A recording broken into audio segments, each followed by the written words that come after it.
Steady state equilibrium कैसे निकालते हैं सोलो के मॉडल में, न्यू क्लासिकल ग्रोथ मॉडल में आज सीखने वाले हैं। देखिए इस चीज को पहले समझिए कि ये जो स्टेडी स्टेट इक्विलिब्रियम है आखिर में होता क्या है। नॉर्मली क्या होता है कि देखिए अब स्टेडी अपना न्यू क्लासिकल ग्रोथ मॉडल है उसमें एक वेरिएबल है कैपिटल। कैपिटल इंक्रीज होता है अगर इन्वेस्टमेंट बढ़ती है, कैपिटल डिक्रीज होता है अगर डेप्रिसिएशन बढ़ती है। ध्यान से इस चीज को समझो। अब स्टेडी स्टेट इक्विलिब्रियम बोलता है कि ऐसा स्टेट जहां पे चीजें स्टेबल रहे, यानी कि ना तो वो बढ़े ना तो वो कम हो, है ना। ये स्लोप में बना रही हूँ, जैसे यहाँ पे कोई चीज टिक पाएगी नहीं, ये स्टेडी स्टेट नहीं है। यहाँ पे टिक पाएगी कोई चीज रखेंगे तो नहीं, स्टेडी स्टेट नहीं है। यहाँ पे टिक पाएगी, बिल्कुल टिक पाएगी। तो स्टेडी स्टेट मतलब ना तो वो कैपिटल जो है यहाँ पे वेरिएबल मेरा ना वो इंक्रीज हो ना डिक्रीज हो, ठीक है, वो स्टेबल रहे। ठीक है, अब स्टेबल कैसे, यानी कि चेंज इन कैपिटल जो हो वो आपका जीरो हो। ठीक है, कैपिटल में चेंज जीरो हो। कैपिटल में चेंज जीरो कब होगा कि अगर जितनी इन्वेस्टमेंट बढ़ी उतनी ही डेप्रिसिएशन कम हो जाए, है ना। मान लो 100 की इन्वेस्टमेंट बढ़ी, कैपिटल था मेरा 200, 100 की इन्वेस्टमेंट बढ़ी, कैपिटल हो गया 300। ठीक है, 100 की ही डेप्रिसिएशन हुई, 100 की ही डेप्रिसिएशन हुई, कैपिटल हो गया 200। बात समझे, बराबर हो रहा कैपिटल मेरा। दैट मीन्स अगर investment and depreciation, total depreciation ये दोनों सेम हो तो चेंज इन कैपिटल जीरो होगा, यानी कि स्टेडी स्टेट इक्विलिब्रियम होगा। तो स्टेडी स्टेट इक्विलिब्रियम फाइंड करने के लिए हमको ये दो चीजें यहाँ पे याद रख लेनी है। रख ली याद, ठीक है। चलिए अब सॉल्व करिए। तो क्वेश्चन लिखिए मेरे साथ कि कैसे हम स्टेडी स्टेट इक्विलिब्रियम जो है वो फाइंड करते हैं। तो लेट्स सी, अब हम एक नॉर्मली कॉब डुगलास प्रोडक्शन फंक्शन ले रहे हैं ऐसे, ठीक है, यू नो दैट इज, इस तरह से हम कॉब डुगलास प्रोडक्शन फंक्शन को लिखते हैं। अब एक चीज और समझिए कि सोलो के मॉडल में ना पर कैपिटा की बात होती है किसकी, पर कैपिटा की। इसमें टोटल जीडीपी, टोटल आउटपुट की बात नहीं होती, इसमें पर कैपिटा जीडीपी की बात होती है, पर कैपिटा आउटपुट की बात होती है। तो इसको अगर मुझे पर कैपिटा में कन्वर्ट करना हो तो मैं लेबर से, पर कैपिटा का क्या मतलब, वही ना कि हम लेबर से डिवाइड कर देंगे, है ना। तो लेबर से डिवाइड कर देंगे सारे फंक्शन को। जब मैं लेबर से डिवाइड करूंगी तो ध्यान से इस चीज को देखो, ये ऐसे है तो एक ऐसे आपका बन जाएगा लेबर 1 माइनस, नीचे ले आओ उसको, सॉरी, लेबर 1, ये ऊपर वाला जो है ना इसको नीचे ले आओ, that means -1 plus alpha, sign change हो जाएंगे, 1 से 1 कट जाएगा, ये बचेगा 1 ओवर लेबर अल्फा, है ना। इस चीज को सॉल्व करके यहाँ पे आ जाएगा A capital alpha over labour alpha, ठीक है। तो इसको मैं वाई स्टार के इक्वल ले लेती हूँ, वाई ओवर एल को, ठीक है। कैपिटल ओवर लेबर अल्फा को मैं, कैपिटल ओवर लेबर को मैं के इक्वल ले लेती हूँ, सिंपली के इक्वल ले, ठीक है। So you can say y is equal to y over L and k is equal to k over L. यहां तक चीज समझ में आ गई। वेट, चलिए अब इसके बाद मैंने क्या कहा कि आपका स्टेडी स्टेट कहां पे होता है, जहां पे आपका स्टेडी स्टेट कहां पे होता है, 2 मिनट स्लाइड एक्स्ट्रा ले लें।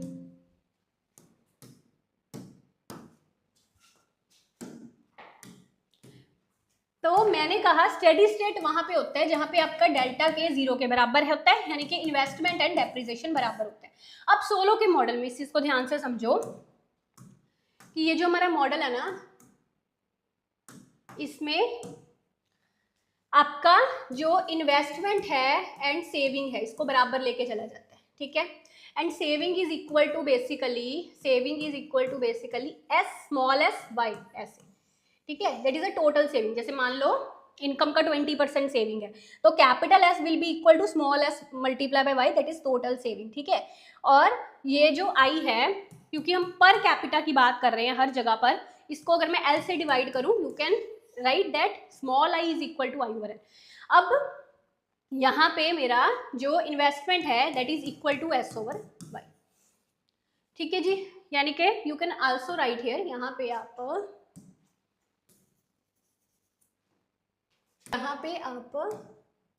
You can write small i is equal to d is depreciation. अब यहाँ पे एक चीज और समझिए, ये जो आपका डेप्रीजिएशन है। अब ये क्या है, ठीक है, बेसिकली जो आपका टोटल डेप्रीजिएशन है ना, दैट इज इक्वल टू, अभी मैं यहाँ पे पॉपुलेशन ग्रोथ ऐड नहीं कर रही, ठीक है, अगर पॉपुलेशन ग्रोथ ऐड करें तो और डेप्रीजिएशन और तरह से बनता है। विदाउट पॉपुलेशन ग्रोथ डेप्रीजिएशन आपका क्या है कि ऐसे कैपिटल, ठीक है, दैट डिनोट्स बेसिकली डेप्रीजिएशन। किसका डेप्रीजिएशन होता है, कैपिटल का होता है ना, तो टोटल डेप्रीजिएशन को आप ऐसे डिनोट करेंगे, ठीक है। सो यानी कि अब यहाँ पे आप वैल्यूज पुट कर दो, डेप्रीजिएशन की वैल्यू क्या थी ये, ठीक है, और आई किसके इक्वल लिखा था मैंने, इसके, right, that is small y. अच्छा, ये बड़ा ना ध्यान रखना, स्मॉल कैपिटल का यहाँ पे you can write it small y, ठीक है, small y, okay, so here also it is small y, ठीक है। तो अब यहाँ पे ये बराबर आ गए। अब मुझे बताओ ये y किसके बराबर था, y किसके बराबर था, a के अल्फा के, है ना, किसके बराबर है, ठीक है, और write it as it is. अब यहाँ पे पहले हम कैपिटल फाइंड कर लेते हैं, ठीक है, स्मॉल की। अब यहाँ पे हम पहले कैपिटल फाइंड करते हैं, करिए फाइंड क्या आएगा, देखिए, इसको आप नीचे ले आइए डेप्रीजिएशन को, एंड इसको अगर हम दूसरी साइड पे ले गए, ये 1 माइनस अल्फा बन जाएगा। अगर इस 1 माइनस अल्फा को मैं इस साइड ले आती हूँ, it will like 1/1 minus alpha, ये आपका स्मॉल के आएगा, राइट, स्मॉल के आएगा। अब ये चीज को जब आप y पे पुट कर दोगे तो that will be your steady state basically per capita output, ठीक है। Small y is equal to, ये था ना आपका, है ना, तो it will be SA alpha, ये वाला भी है, सो ये, ठीक है। इसको और भी आप a को बाहर भी लेके आ सकते हो, है ना, या जैसे भी। So that is the basically your steady state output per capita, ठीक है, steady state output per capita. सो अब एक चीज मैं ना क्वेश्चन देती हूँ आपको, उसको सॉल्व करिएगा।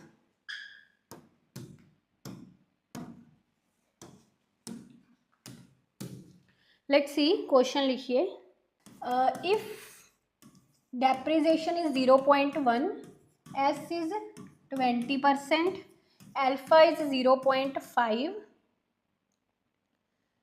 ठीक है, and your y equation is like 2k 0.5 L 0.5, find per capita out, that is अपना जो है पर वर्कर कैपिटल है, ये capital per worker, and this is output per worker, है ना, पर वर्कर या पर कैपिटा हम चीजें इसमें निकालते हैं, that is output per worker, that is capital per worker, ये आपको यहाँ पे फाइंड करना है। तो वही रूल है, देखो, डेल्टा के इज इक्वल टू 0, ठीक है, आई इज इक्वल टू कितना, डेप्रीजिएशन के इक्वल करोगे इसको, और आई हम क्या लेते हैं, स्मॉल एस वाई, एंड इसको क्या लेते हैं, ऐसे, ठीक है।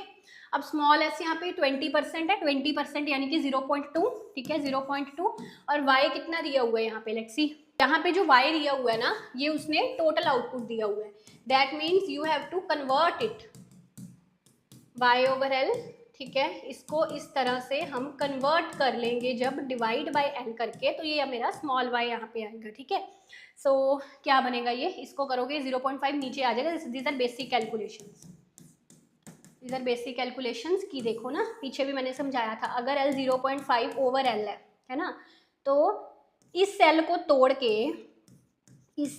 के आप ऐसे लिख सकते हो, 0.5 मल्टीप्लाई 0.5 लिख सकते हो ना, आधा आधा प्लस 1 नहीं हुआ, आधे और आधे को प्लस करोगे तो 1 नहीं बनेगा, इसके साथ ये कट जाएगा, तो डिवाइड में L 0.5 आएगा, ठीक है।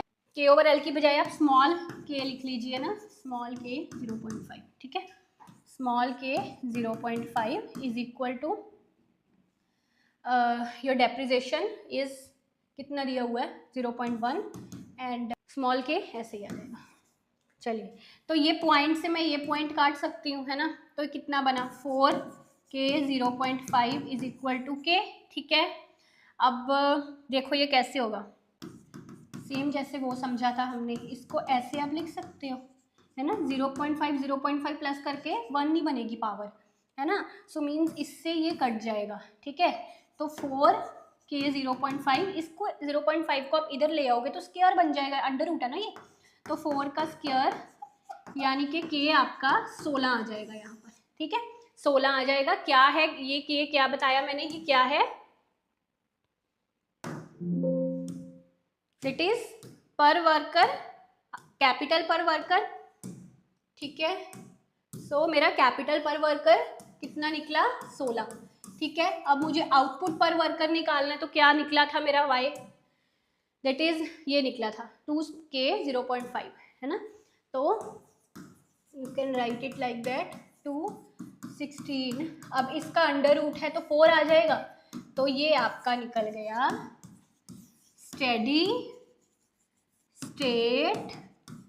Steady state output per worker, ठीक है। सोलो मॉडल की एक डिटेल्ड क्लास लूंगी मैं, ठीक है, जिसमें और भी डिटेल में इसकी डायग्राम्स और चीज़ें जो हैं वो मैं आपको समझाऊंगी। तब तक आप 1-2 क्वेश्चंस और नोट करिए और उनके आंसर्स फाइंड करिएगा और मुझे कमेंट्स में उनके आंसर्स बताइएगा, ठीक है जी। एक क्वेश्चन नोट कर लीजिए और इसी को, चलो नेक्स्ट स्लाइड पे लिखती हूँ। ये 1 मिनट, लिखिए क्वेश्चन, यहाँ पे लिख दूँ साइड पे। आपको अपना जो प्रोडक्शन फंक्शन है ये दिया हुआ है, ठीक है। Output is equal to k की पावर 1/2 एंड l की पावर 1/2। स्मॉल s जो है 0.3 दे रखा है, ठीक है। डेप्रिसिएशन जो है आपको 0.1 दे रखा है, ठीक है। आपको फाइंड करना है वही स्मॉल y भी इसको लिखा हो सकता है, या ऐसे इसका स्टार भी लिखा हो सकता है। स्टार का मतलब वही है कि पर वर्कर की हम बात कर रहे हैं, दैट मीन्स आपको वही फाइंड करना है, steady state output per worker, ठीक है। और इसका मुझे आंसर आप लोग कमेंट्स में बताओगे फाइंड करके, फाइन, ठीक है जी। कैसी लगी वीडियो मुझे कमेंट्स में ज़रूर बताना, और पूरा सोलो मॉडल भी जल्दी करेंगे। अगर आप ये वीडियो को अच्छा लाइक करोगे, अच्छे कमेंट्स दोगे, तो I will definitely make a complete Solow model video with diagrammatic explanation for each and everything. Economics के किसी भी एग्जाम की तैयारी करोगे उसमें मदद करेगी, ठीक है जी। इसके अलावा आप हमारे किसी भी इकोनॉमिक्स के कोर्स में एनरोल करना चाहते हो तो फटाफट से MS study Guru application download कर लीजिए। Best of luck. क्या हाल चाल है आप सबके, I hope you are all fine. So everything is clear, audio video सब क्लियर है एकदम। Let's start the session. आज हमको हैरेड डॉमर मॉडल पढ़ना है, और मैंने ना ये मॉडल अलग अलग सोर्सेज से तैयार करा ताकि हमारा कुछ भी ऐसा छूट ना जाए कि जो आपको एग्जाम में इस मॉडल से पूछा जाता है ना। तो बेसिक्स वैसे जो हमारी टीयर चेन की बुक होती है ग्रोथ एंड डेवलपमेंट की, है ना, बैचलर्स लेवल की, वो मैंने यूज़ करी है। इसके अलावा मैंने जो थरवाल की बुक है, ग्रोथ एंड डेवलपमेंट की थरवाल की बुक जो है वो भी यूज़ करी है, ठीक है। और आपके प्रीवियस ईयर्स जो भी हमारे एग्ज़ाम्स में टीचिंग एग्ज़ाम्स के रहते हैं, प्रीवियस ईयर क्वेश्चंस ऑब्जेक्टिव, उनको एनालिसिस किया है, ठीक है। तो उसके अकॉर्डिंग ये मैंने इसका पूरा तैयार करा है PPT। आज हमारा मुश्किल से हैरेड डॉमर ही कंप्लीट हो पाएगा, ठीक है। सोलो हम नेक्स्ट क्लास में करेंगे। तो स्टार्ट करते हैं, एकदम सब सही है।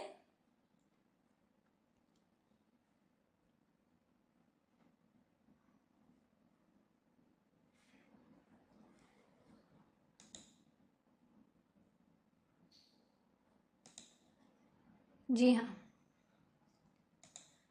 So I am starting the session. कोई प्रॉब्लम होगी तो बता देना, ठीक है। So Harrod Domar model developed independently by Harrod के द्वारा डेवलप किया गया 1939 में, डॉमर के द्वारा 1946 में। देखो, हैरेड एंड डॉमर ये दोनों अलग अलग इकोनॉमिस्ट हैं, दोनों अलग अलग रिसर्चर्स थे, है ना। इनके व्यूज, इनकी अजम्पशंस जो इन्होंने दी वो सेम थी, तो इनका एक ही मॉडल बना दिया गया था, हैरेड डॉमर मॉडल जिसको हम बोलते हैं। हैरेड एंड डॉमर बेसिकली ये जो मॉडल है ये केन्जियन एनालिसिस जो हम मैक्रो इकोनॉमिक्स में पढ़ते हैं इनकम एंड एम्प्लॉयमेंट का, उसका एक एक्सटेंडेड वर्जन है, ठीक है। इसमें long run problem of economic growth की बात करी गई है। आपको पता है कि केन्स ने शॉर्ट रन की बात करी थी, ठीक है। और हैरेड डॉमर मॉडल की एक सबसे इंपॉर्टेंट चीज़ जो आपको याद रखनी है, that it considered both the income and capacity effects of investment. Harrod Domar model में ना जो इन्वेस्टमेंट है, ठीक है, इसके 2 इफेक्ट्स लिए गए हैं, demand side effect of investment and supply side effect of investment, ठीक है। Demand side and supply side effect of investment. So demand side यानी कि इनकम और सप्लाई साइड यानी capacity effect. So Harrod and Domar model seeks to determine that so ये जो model है ये एक यूनिक रेट की बात करते हैं, जिस पर ध्यान से समझो, एट विच इन्वेस्टमेंट, जिस रेट पर इन्वेस्टमेंट बढ़नी चाहिए, इनकम बढ़नी चाहिए ताकि फुल एम्प्लॉयमेंट लेवल मेंटेन किया जा सके over a long period of time. ठीक है, तो उस रेट की हैरेड डॉमर मॉडल, उस रेट की डिटर्मिनेशन की बात करते हैं जिस रेट पर इन्वेस्टमेंट एंड इनकम ग्रो होने चाहिए ताकि फुल एम्प्लॉयमेंट मेंटेन करी जा सके। आपने एक चीज़ इसमें देखो कि इसमें ना क्लासिकल्स के फीचर्स भी हैं, क्योंकि लॉन्ग रन की बात तो क्लासिकल्स ने करी है ना। तो देखो क्लासिकल्स के भी इसमें फीचर्स हैं और केन्स का भी एक एक्सटेंडेड वर्जन है। क्लासिकल इकोनॉमिस्ट का मेन अटेंशन रहा था कैपेसिटी साइड की तरफ। आपको याद है हम क्लासिकल्स को बोलते थे सप्लाई साइड इकोनॉमिस्ट, है ना, और जो केन्जियंस थे इनका मेन रहा था डिमांड की तरफ, इनको हम बोलते थे डिमांड साइड इकोनॉमिस्ट। और जो हैरेड एंड डॉमर है ये दोनों साइड्स को कंसीडर करते हैं, डिमांड साइड भी एंड सप्लाई साइड भी। समझ गए? So both of them assigned. अब हैरेड एंड डॉमर मॉडल में कैपिटल एक्यूमुलेशन को एक इंपॉर्टेंट रोल दिया गया है डेवलपमेंट प्रोसेस में, पूंजी के गठन को। ये तकरीबन हर मॉडल में दिया गया ग्रोथ के, है ना। सो इन्होंने इन्वेस्टमेंट के डबल रोल की बात करी है। इन्वेस्टमेंट का एक रोल है इनकम जनरेट करना, यानी कि डिमांड को बढ़ाना, डिमांड साइड वाला, और दूसरा जो है इसका ये कि प्रोडक्टिव कैपेसिटी को बढ़ाना, यानी कि सप्लाई साइड की बात करी गई है। ठीक है, सो इसका जो एजम्पशंस है, assumptions, full employment, no government interference, laissez faire, closed economy है, कोई ट्रेड नहीं होगा आपस में कंट्रीज के, फिर एडजस्टमेंट में लैग्स नहीं है, और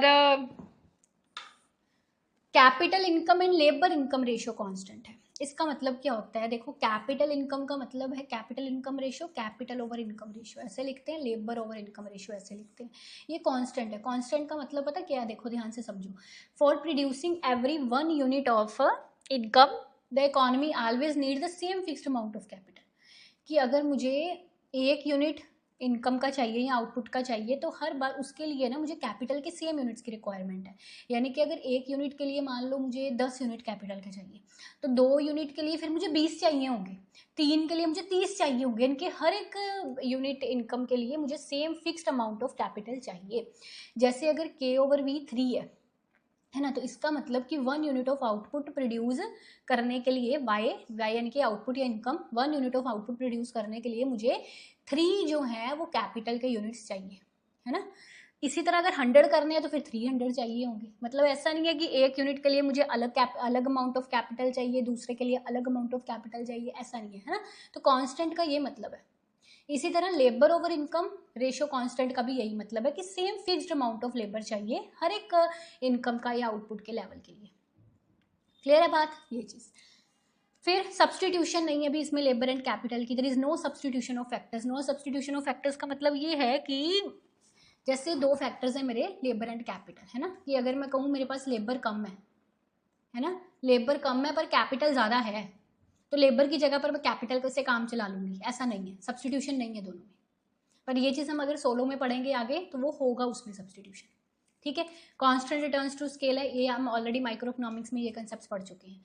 ठीक है, तो हैरेड के मॉडल में 3 तरह के ग्रोथ रेट की बात आती है। कौन कौन से? Actual growth rate, warranted growth rate and natural growth rate. तो इन तीनों तरह के ग्रोथ रेट्स को हम डिटेल में समझेंगे।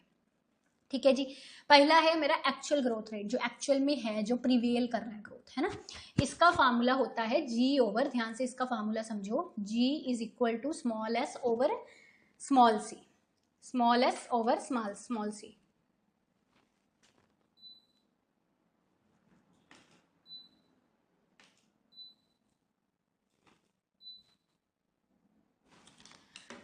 अब यहाँ पर ना ये जो मेरा स्मॉल s है ये सेविंग नहीं है, सेविंग रेट है। इसको ध्यान से समझना। स्मॉल s का मतलब क्या है? Saving rate. सेविंग रेट का मतलब क्या होता है? सेविंग रेट का मतलब होता है इनकम में से मैंने कितनी सेविंग करी, यानी कि सेविंग ओवर इनकम।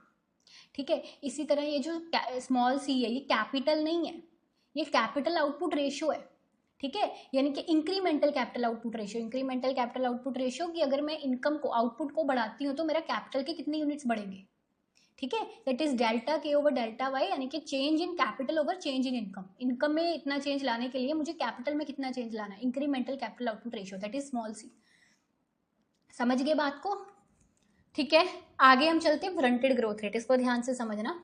ये मैंने थ्रिवाल की बुक से यहाँ से ऐड करा है, देखो, it is the rate that induces just enough investment to match planned savings and thus keep capital fully employed. Warranted growth rate एक ऐसा रेट है जो जिसमें हम उतनी इन्वेस्टमेंट की बात करते हैं कि इन्वेस्टमेंट जो प्लान्ड सेविंग्स के बराबर हो, कि जितनी सेविंग्स प्लान्ड है उसके बराबर हो और कैपिटल फुली एम्प्लॉयड रहे। यानी कि आप ऐसा समझ सकते हैं इजी लैंग्वेज में इसको, ये तो बुकिश लैंग्वेज में हो गया, जैसे मैंने कही थ्रिवाल की बुक में से मैंने इसकी डेफिनेशन ली है। कहने का मतलब कि किसी भी तरह की कोई अंडर कैपेसिटी या ओवर कैपेसिटी ना हो, मेरे जो रिसोर्सेज हैं, जो मेरे पास कैपिटल है, वो पूरी तरह से एम्प्लॉयड है ना, उसकी कोई वेस्टेज नहीं है, पूरी तरह से वो एम्प्लॉयड है, ठीक है। और मैन्युफैक्चरर्स जो हैं, they are willing to carry on investment in the future at the same rate as in the past, कि इंटरप्रीनियर्स या मैन्युफैक्चरर्स या फर्म्स पूरी तरह से सेटिस्फाइड हैं इस ग्रोथ रेट पर, इतना सेटिस्फाइड है कि वो आने वाले टाइम में भी इन्वेस्टमेंट का यही लेवल रखना चाहेंगे, ठीक है। So warranted growth of rate is taken to be that rate of growth which if it occurs, कि अगर ये ग्रोथ रेट अक्कर होता है, आता है, तो इससे इंटरप्रीनियर्स पूरी तरह से सेटिस्फाइड रहते हैं कि जो उन्होंने प्रोड्यूस किया है, ना ही ज्यादा प्रोड्यूस किया है ना ही कम प्रोड्यूस किया है, एक राइट अमाउंट से, बिल्कुल सही अमाउंट प्रोड्यूस करी है, तो सेटिस्फाइड होते हैं इस वारंटेड ग्रोथ रेट से वो। सो इसलिए इंटरप्रेन्योर्स इस ग्रोथ रेट को मेंटेन करना चाहते हैं या इसको दोहराना चाहते हैं, इसलिए हम वारंटेड रेट ऑफ ग्रोथ को इक्विलिब्रियम रेट ऑफ ग्रोथ भी बोल देते हैं, कि प्रोड्यूसर्स अगर इसको एक बार अचीव कर ले तो आगे भी इसको मेंटेन रखने का पूरा उनका कोशिश होता है ना, इसको मेंटेन रखना चाहते हैं। सो अब इसका फार्मूला देखना, इसका फार्मूला पूरा बनाने के लिए ना मैं आपको कुछ इससे मिलते जुलते और भी कंसेप्ट समझाने वाली हूँ। लेट्स सी, वैसे नॉर्मली हम जो वारंटेड ग्रोथ रेट है उसको ऐसे लिखते हैं, स्मॉल एस ओवर सी आर, ऐसे लिखते हैं, ठीक है। यहाँ पे स्मॉल एस का मतलब वही है अपना, हाँ, यहाँ से जो स्मॉल एस है ना, ये केन्स के सेविंग फंक्शन से इन्होंने लिया। ओके, मैं समझाती हूँ आपको, that is small s is equal to, क्या लिया था हमने, सेविंग ओवर इनकम, यही लिया था ना। और सी आर का इसमें मतलब क्या, रिक्वायर्ड कैपिटल, उसमें सी आर का क्या मतलब था, change in capital over change in income, यही था ना। तो इसमें सी आर का मतलब भी वही है, पर इसमें रिक्वायर्ड कैपिटल आ जाएगा यहाँ पे, ठीक है। रिक्वायर्ड, ये रिक्वायर्ड कैपिटल एंड आउटपुट की रेशियो है, ठीक है, ऐसे आएगा ये, मतलब यहाँ पे रिक्वायर्ड कैपिटल आ जाएगा। याद रखो, एक्चुअल ग्रोथ रेट में जो हम सी लेते हैं वो सिंपली सी लेते हैं, वारंटेड ग्रोथ ऑफ रेट में जो हम सी लेते हैं वो सी आर लेते हैं। सी आर का मतलब रिक्वायर्ड कैपिटल आउटपुट रेशियो, ठीक है। रिक्वायर्ड कैपिटल आउटपुट रेशियो का मतलब कि c r will be equal to delta के आर ओवर डेल्टा वाई। बात समझे हो, यानी कि यहाँ पे जो मेरा स्मॉल एस है ये इसके बराबर है, और जो रिक्वायर्ड कैपिटल है वो मेरा इसके बराबर है, इसके बराबर है, ठीक है। ये देखो, C are is equal to delta के आर ओवर डेल्टा वाई, ठीक है। And capital S is equal to small S over Y का क्या मतलब है कि small S will be equal to capital S over Y, और warranted growth rate is basically equal to small S over C R, ठीक है। बस इतना इक्वेशंस याद कर लो, बाकी की तो थोड़ा कन्फ्यूजन आपके क्रिएट करेंगी, इतना पढ़ने की जरूरत नहीं है कि ये आई कहाँ से आया बेसिकली, है ना। ये आई, डेल्टा के को हम आई बोलते हैं, चेंज इन कैपिटल को हम आई बोलते हैं, वैसे ये समझने की जरूरत है नहीं इतना आपको। यहाँ पे मैंने पता क्या किया, जस्ट इतना किया है कि ये जो डेल्टा के है इसकी जगह पर मैंने आई लिख दिया, है ना। अगर मैं इस डेल्टा के आर की जगह पर आई लिख देती हूँ, देखो आई लिख देती हूँ, तो it will be equal to c r multiply by delta y, ये बन जाएगा। और फिर मैंने जो मेरी इन्वेस्टमेंट है उसको किसके बराबर ले लिया, इसके बराबर ले लिया, because investment is equal to that, investment is equal to saving है ना। और स्मॉल एस मेरा इसके बराबर था, तो फिर बड़ा एस किसके बराबर आएगा, बड़ा एस इसके बराबर आएगा, आएगा कि नहीं। तो इन्वेस्टमेंट एंड सेविंग दोनों इसके बराबर है, इसलिए फिर मैंने इन्वेस्टमेंट की जगह small s multiply by y लिख दिया, बाकी सब वैसे ही रहा। बात समझ में आई, ऐसे किया मैंने। सो देन ये फंक्शन ऐसे बन सकता है, delta Y over Y will be equal to S over C R, cross multiply करके, and that particular thing is basically equal to warranted growth rate, ठीक है। अगर इक्वेशन सारी समझ आ गई है तो ठीक है, नहीं समझ आई बस इतना याद रख लो कि warranted growth rate is equal to small S over C r, where small s is a saving over income ratio and c are is a required capital over output ratio, ठीक है। सो इस वारंटेड ग्रोथ रेट पे कहता है कि consumption goods पर जो खर्चा होता है that will be equal to the production of consumption goods. ये भी एक वारंटेड ग्रोथ रेट का फीचर है।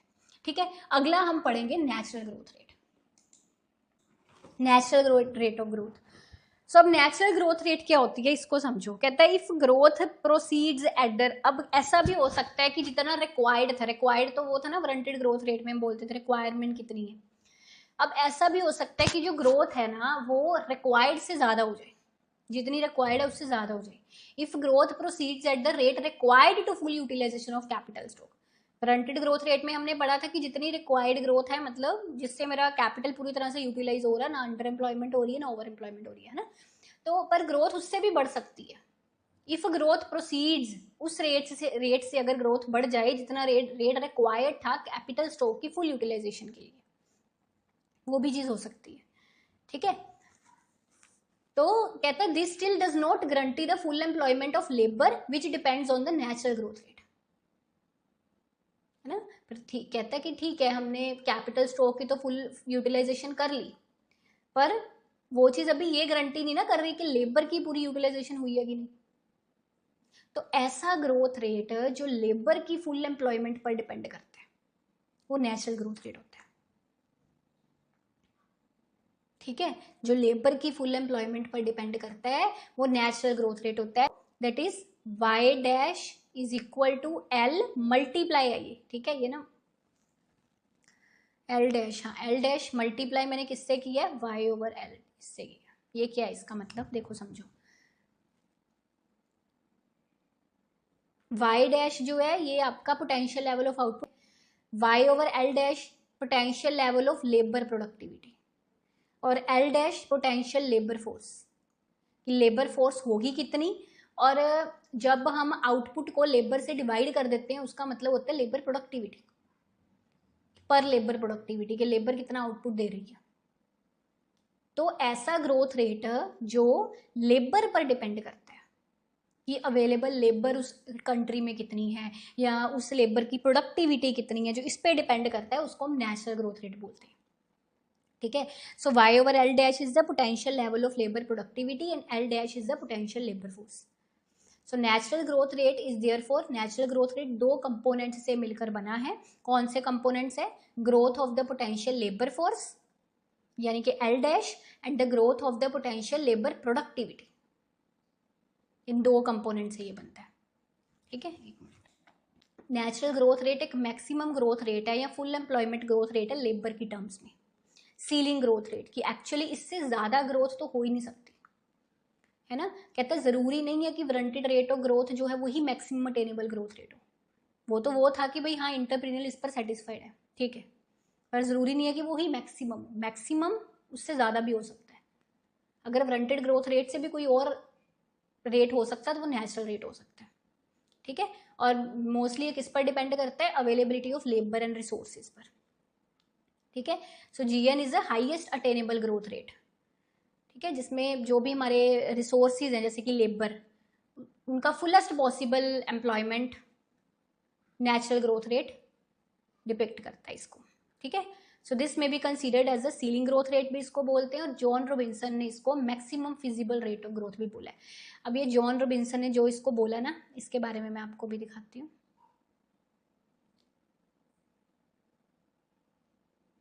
ये आपका जो जहाँ पे तीनों रेट्स हमारे इक्वल होते हैं ना, G is equal to G, W is equal to GN, ये देखो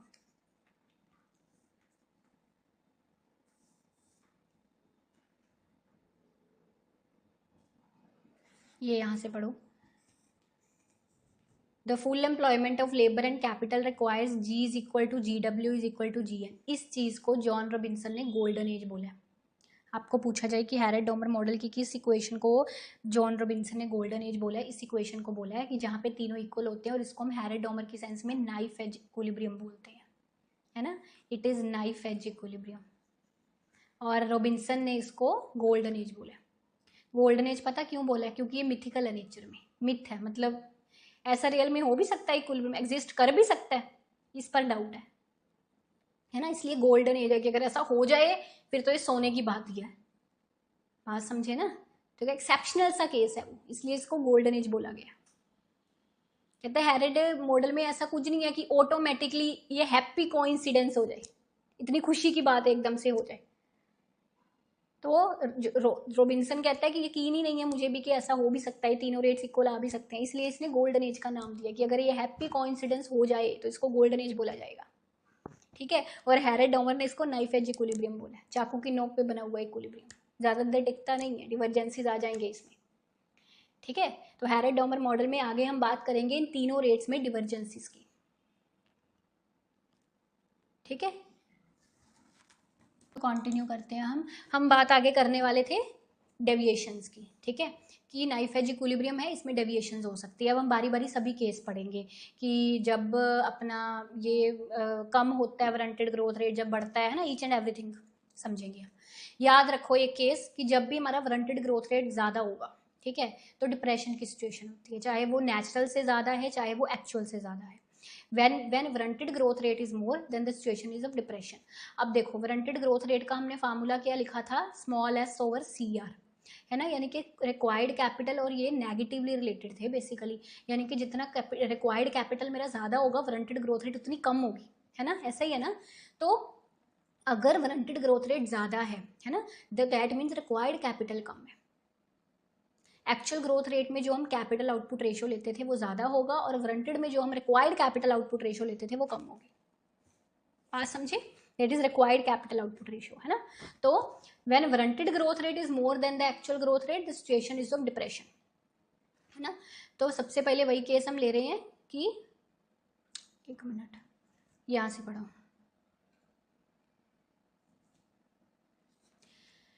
when actual growth rate is less than the warranted growth rate, है ना। तो हमारा जो कैपिटल आउटपुट रेशियो है वो ज़्यादा होगा रिक्वायर्ड कैपिटल आउटपुट रेशियो से।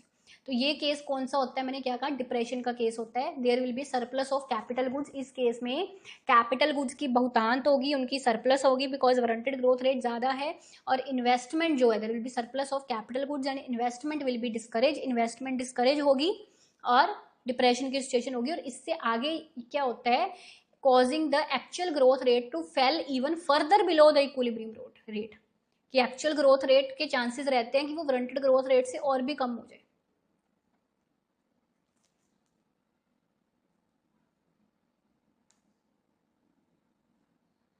और अगर इससे उल्टा केस हुआ, मान लो ये वाला जो ऊपर लिखा है कि अगर अपना एक्चुअल रेट ज्यादा होता है वारंटेड से, है ना, तो इस केस में फिर रिक्वायर्ड वाला ज्यादा होगा, उल्टा उससे बिल्कुल, है ना। तो दैट मीन्स एक्चुअल इन्वेस्टमेंट जो है वो falls below the level required to meet increase in output, कि जितना चाहिए उससे कम है एक्चुअल इन्वेस्टमेंट। क्योंकि मैंने आपको क्या कहा था कि ये जो ग्रोथ है ये इससे सी से इनवर्सली रिलेटेड है ना, कि अगर मेरा वारंटेड ग्रोथ रेट ज्यादा है तो सी आर कम है ना, अगर मेरा एक्चुअल ग्रोथ रेट ज्यादा है तो सी, ये वाला सी कम है।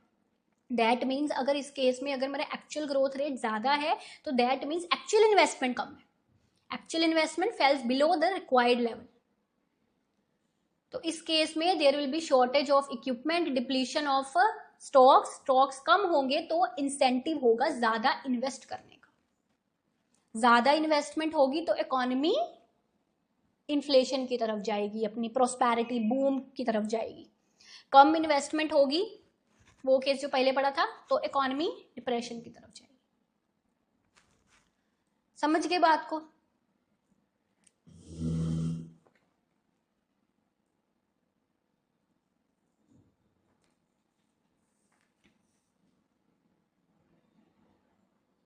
अच्छा, यहाँ पे एक चीज और देखना, ये मैंने बहुत इंपॉर्टेंट चीज लिखी है, actual growth rate can not be greater then natural growth rate in the long run. लंबे समय में जो मेरा एक्चुअल ग्रोथ रेट है, कहता है वो नेचुरल से ज़्यादा नहीं हो सकता, क्योंकि मैंने आपको कहा था ना नेचुरल जो है वो तो हमारा हो गया ना कि मैक्सिमम अचीवेबल, मतलब जितना मैक्सिमम हो सकता है, तो एक्चुअल उससे ज़्यादा कैसे हो जाएगा, पॉसिबल ही नहीं है ना। तो दैट इज़ द थिंग। और इसमें बस यही है इसमें तो करने वाला। और तो ये देखो, अब हमने एक केस अभी पढ़ा जिसमें हमने पढ़ा कि अगर वारंटेड ग्रोथ रेट ज़्यादा हो एक्चुअल से, और दूसरा हमने पढ़ा वारंटेड ग्रोथ रेट कम हो एक्चुअल से, है ना। ये सेम चीज़ सेम चीज़ अगर हम नेचुरल के कंटेक्स्ट में पढ़े कि इफ वांटेड ग्रोथ रेट ज़्यादा हो नेचुरल से and if wanted growth rate less हो नेचुरल से, तब भी सेम सिचुएशन होगी। यानी कि जैसे यहाँ पे वांटेड रेट ज़्यादा होने से डिप्रेशन हुआ था ना, यहाँ पे भी वांटेड ही देखना आपको, यहाँ पे वांटेड ज़्यादा होने से यहाँ पे भी डिप्रेशन आएगा। यहाँ पे वांटेड कम होने से प्रोस्पैरिटी की सिचुएशन बात कर रहे थे, इंसेंटिव टू इन्वेस्ट मोर, यहाँ पे भी अगर वांटेड कम है तो बूम प्रोस्पैरिटी वाली सिचुएशन आएगी, ठीक है, इन्फ्लेशन वाली सिचुएशन आएगी। बात समझियो, ठीक है। पर हम यहाँ पे आपने वही चीज़ नोटिस करी ना कि एक्चुअल को एंड नेचुरल को हम कंपेयर नहीं कर रहे, बिकॉज मैंने पहले ही बता दिया actual growth rate can't be greater then natural growth rate,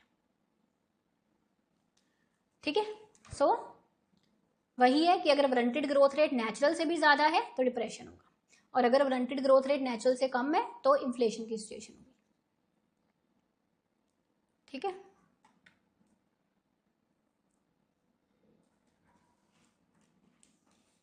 चीज़ें क्लियर है यहाँ तक?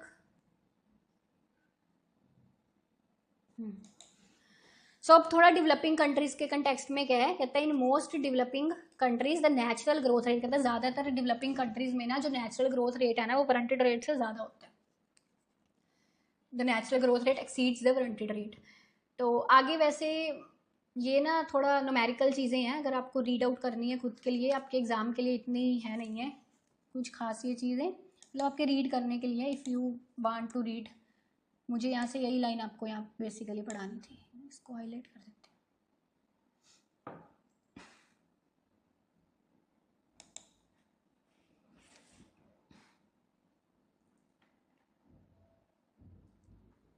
देखो ये पता क्यों है पढ़ना, इसको क्यों चाहिए, मतलब आपको एक बार देखो मैं आपको समझाती हूँ।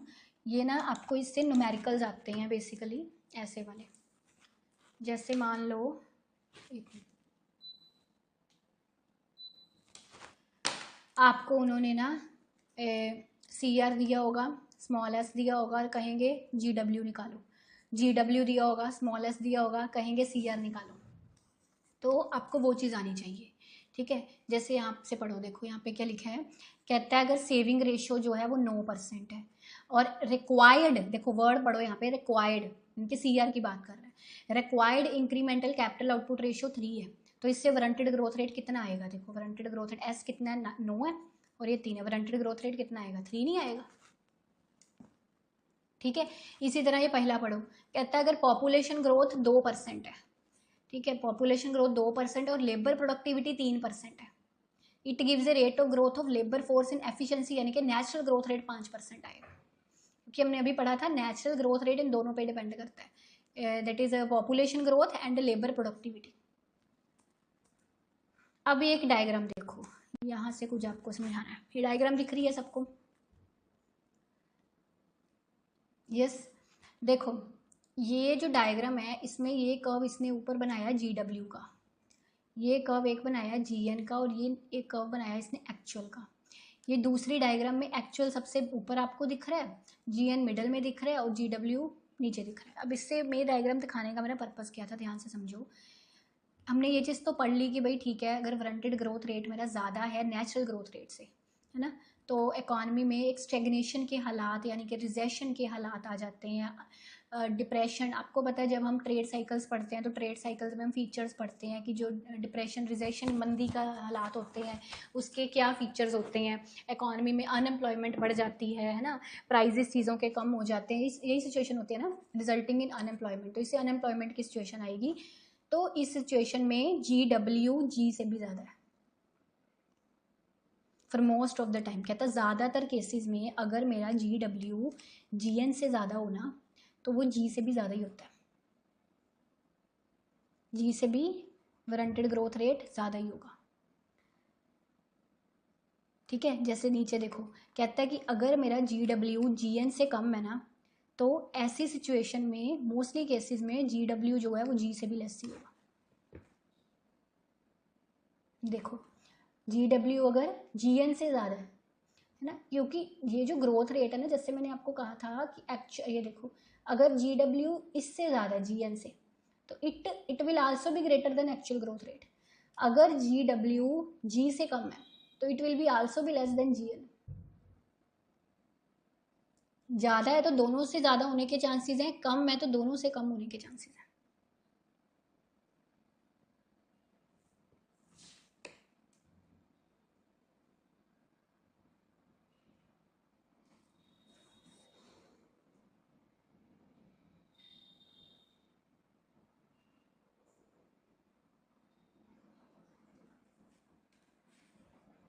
ये आपको एक बार एग्जाम में क्वेश्चन आया था, इसलिए मैंने ये ऐड करा है। क्वेश्चन ऐसा आया था कि अगर GW कम है GN से, है ना, तो बताओ steady state growth at the warranted growth rate is possible. याद है किसी को? ये प्रीवियस ईयर में सेम ये क्वेश्चन आया था, सेम मतलब उसका आंसर ही ये था, same, with continuously increasing unemployment. Option था एक, इसमें ऐसा लिखा हुआ था कॉन्टिन्यूली इंक्रीजिंग अनएम्प्लॉयमेंट, इसी को टिक करके आना था।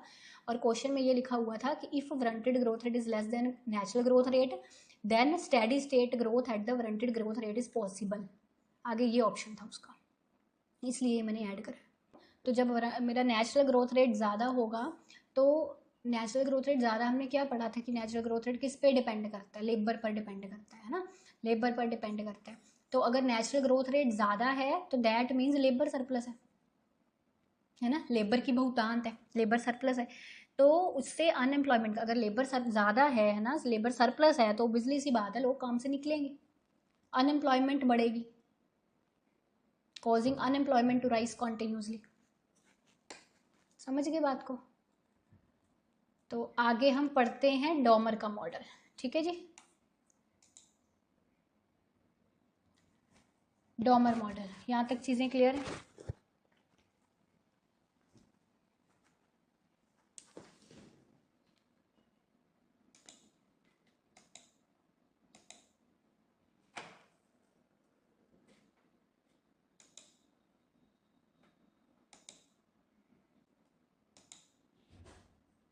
तो देखिए, डॉमर के मॉडल में इक्वेशंस पढ़नी है हमको यहाँ पे बेसिकली एक दो।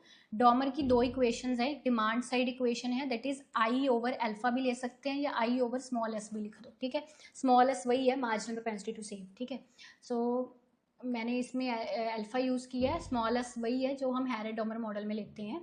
ठीक है, तो ये आपकी डिमांड साइड की इसकी इक्वेशन है। 1 ओवर अल्फा लिख लो, सिंपली इन्वेस्टमेंट ओवर अल्फा लिख लो। आई का मतलब हो गया नेट इन्वेस्टमेंट, अल्फा का मतलब हो गया एमपीएस। ठीक है, और सप्लाई साइड की इक्वेशन याद रखने का तरीका है वैसे इसका ओके। ओ को मैंने प्रोडक्टिविटी ऑफ कैपिटल लिया है। देखो सिंबल्स कोई भी ले ले कोई मैटर नहीं करता, आपको उसका एब्रीवेशन पता होना चाहिए। अब एग्जाम में वो ओ की जगह ऐसे सिग्मा दे देंगे आपको, ठीक है, सिग्मा दे देंगे। यू मस्ट नाउ कि ये जो इक्वेशन है मेरी, ये डॉमर की इक्वेशन है सप्लाई साइड वाली।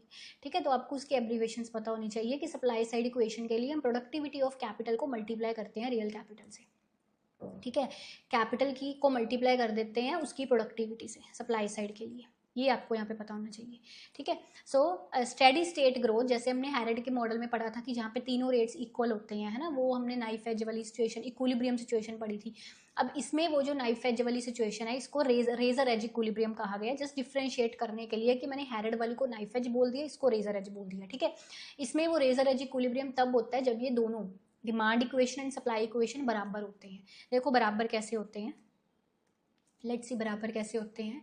Y d is equal to y s, y d मैंने क्या कहा, आई ओवर अल्फा ले लो, और वाई एस मैंने क्या कहा, productivity of capital multiply by capital. ठीक है जी, अब आपको यहाँ पर एक थोड़ा सा देखो कैसे डेरिवेशंस, थोड़ा इक्वेशंस कैसे मोल्ड करनी है। मैंने ना यहाँ पे दोनों तरफ डेल्टा ले लिया, that is change in demand is equal to change in supply, so that means change in I over and here change in capital। तो change in capital मेरा किसके बराबर होता है, अभी हमने पीछे पढ़ा भी था, I के बराबर होता है। so I can put there delta here I, है ना। तो ये इक्वेशन ऐसे बन सकती है मेरी, I को नीचे ले आओ, प्रोडक्टिविटी ऑफ कैपिटल को MPS से मल्टीप्लाई कर दो, यही बस इक्वेशन है रेजर एज इक्विलिब्रियम की, very simple. And this is a condition to maintain steady growth. अब ये स्टेडी ग्रोथ होती क्या है इसको फिक्र मत करिए, हम पूरा अच्छे से मैं आपको समझा दूंगी। वैसे अगर आपको याद हो, मैंने एक सोलो मॉडल की क्लास ली हुई है जिसमें मैंने आपको निकालना सिखाया हुआ है, ये वाला ग्रोथ। देखी है वो क्लास किसी ने अभी तक? स्टेडी स्टेट ग्रोथ वाली क्लास जिसमें निकालना भी समझाई हुई है ये ग्रोथ मैंने। थोड़ा सा इसको सोलो मॉडल वाली क्लास में फिर से रिपीट करेंगे हम, ठीक है, ये वाली ग्रोथ।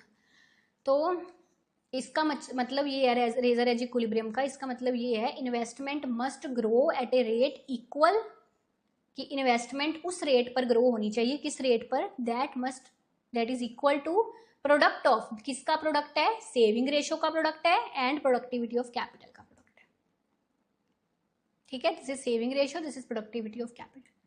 और अगर ये इक्वेशन में ये चीज डिवर्जेंस होता है, इसमें ज्यादा होती है इन्वेस्टमेंट वाली साइड, तो दैट मीन्स इन्फ्लेशन, और अगर ये इन्वेस्टमेंट वाली साइड कम होती है तो that means depression, and that is the equilibrium in Domar model.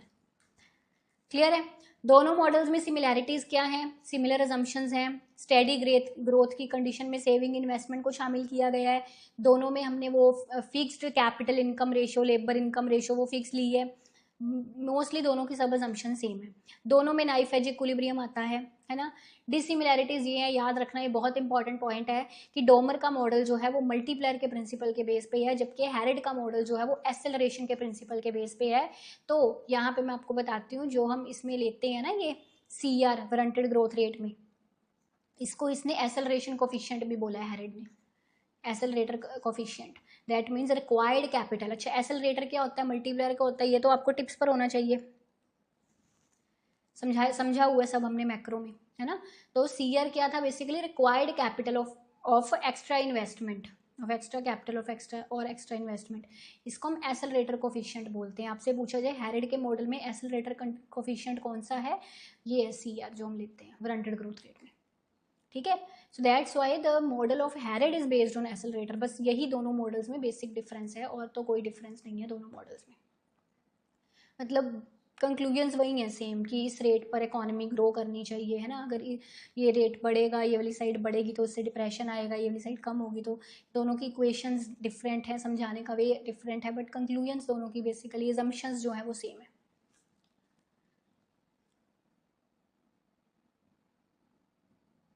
ठीक है जी, इज इट क्लियर? कोई चीज़ रिपीट करनी है, कुछ नहीं समझाया तो बता दीजिए। हमने इसका इंट्रोडक्शन पढ़ा मॉडल का, एजम्पशंस पढ़ी, कैपिटल इनकम रेशियो इनके बारे में हमने पढ़ा, थ्री ग्रोथ के जो कंसेप्ट्स हैं, actual growth rate, warranted growth rate and natural growth rate, इन तीनों को हमने अच्छे से समझा कि क्या होते हैं। ठीक है, फिर हमने नाइफ एज इक्विलिब्रियम के बारे में पढ़ा, फिर हमने ये पढ़ा कि वारंटेड ग्रोथ रेट अगर ज़्यादा हो तो डिप्रेशन की सिचुएशन होती है, कम हो तो अपना इन्फ्लेशनरी प्रेशर होते हैं। और भी इन चीज़ों को अगर आपको डेप्थ में जानना है तो आप ये सारा स्लाइड वाली चीज़ें रीड आउट कर सकते हैं कि क्या होगा कम होने पर, ज़्यादा होने पर, but that is your knowledge, वो आपकी नॉलेज के लिए है। एग्जाम में यही पूछा जाएगा कि ये कम होने पर क्या होगा और ये बढ़ने पर क्या होगा, है ना। उसके आगे की अगर आप वैसे रीड करके नॉलेज लेना चाहते हैं तो स्लाइड्स पर लिखी आप लाइन्स पढ़ सकते हैं, मैंने ये थरवाल की बुक से ऐड करी हुई है। ठीक है, तो इसके अलावा नाइफ है, जहाँ गोल्डन एज का पढ़ा कि रॉबिन्सन ने इसको गोल्डन एज बोला गया क्योंकि ये मिथिकल है नेचर में, है ना। और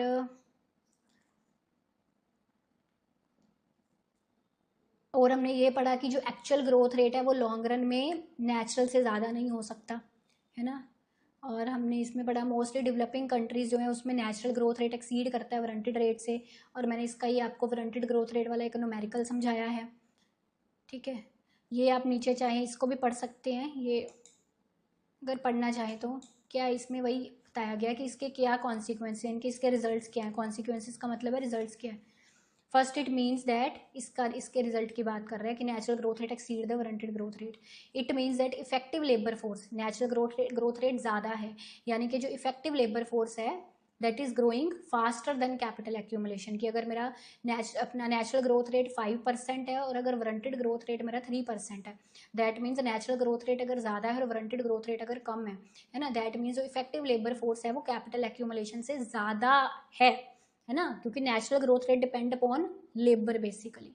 ठीक है, तो इससे हमने अभी आगे भी पढ़ा है इससे कि इससे क्या होगा, इकॉनमी में अनएम्प्लॉयमेंट आएगी, है ना, इससे इकॉनमी में अनएम्प्लॉयमेंट आएगी। दूसरी चीज़ इन्फ्लेशनरी प्रेशर आएगा, कि नेचुरल ग्रोथ रेट अगर बढ़ेगा तो इन्फ्लेशनरी प्रेशर आएगा, है ना। तो इसमें इसने नीचे जो इसने न्यूमेरिकल लिखा हुआ है इसका भी मैं आपको बताती हूँ, 2 मिनट। वैसे ये आपके लिए है नहीं था काम का, इसलिए मैंने पहले भी स्किप कर दिया था। देखो इसमें ये है कि नेचुरल ग्रोथ रेट इस, अगर देखो अगर आपको उसने एस दिया हुआ है 15% और सी दिया हुआ है 3%, ठीक है, प्रॉफिटेबल इन्वेस्टमेंट, हाँ। तो ग्रोथ, अपना नेचुरल ग्रोथ रेट इस फार्मूले से निकालेंगे, कितना निकलेगा? 5% निकलेगा ना, इट इज 5%।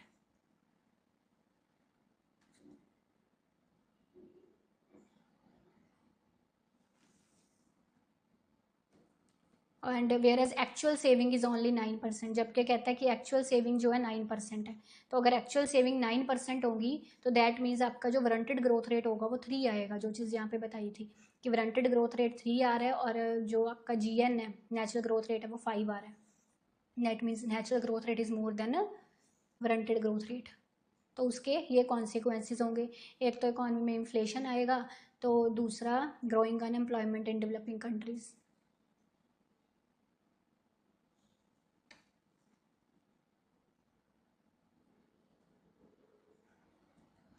फिर हमने डोमर मॉडल की 2 इक्वेशंस पढ़ी, जिसमें इसका जो रेजर एज इक्विलिब्रियम है वो हमने डिफाइन करा और दोनों में एक डिसिमिलैरिटी है वो पढ़ी। फिर मैंने यहाँ पर आपको ये चीज़ पढ़ाई कि अगर वारंटेड ग्रोथ रेट नेचुरल से ज़्यादा है so there will be chances कि वो एक्चुअल से भी ज़्यादा होगा। अगर वारंटेड ग्रोथ रेट नेचुरल से कम है तो देयर विल बी चांसेस कि वो एक्चुअल से भी कम होगा, है ना। तो ये अभी पीछे जो पढ़ा वही है कि अगर नेचुरल ग्रोथ रेट ज़्यादा है तो लेबर सरप्लस होता है, अनएम्प्लॉयमेंट राइज कॉन्टीन्यूसली। इसलिए अगर क्वेश्चन आए कि इस सिचुएशन में steady state growth at the warranted growth rate is possible, तो क्या हमको लिख कर आना है continuously increasing unemployment because labour surplus हो गया नेचुरल ग्रोथ रेट के बढ़ने से। ठीक है, सो that is all about today's class. Very good evening. तो आज हम सोलो ग्रोथ मॉडल करने वाले हैं। ठीक है, स्टार्ट करें। हैरेड डोमर मॉडल के बाद आज हम सोलो ग्रोथ मॉडल करने वाले हैं, राइट।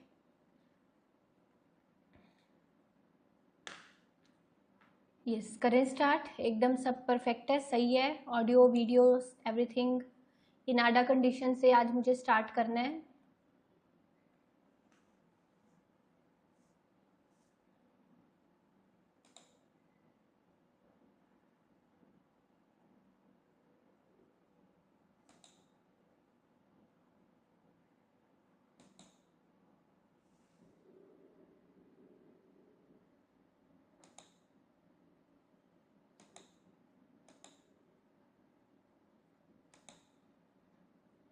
चलिए, अगर कोई प्रॉब्लम होगी तो let me know, I am starting the session. ठीक है,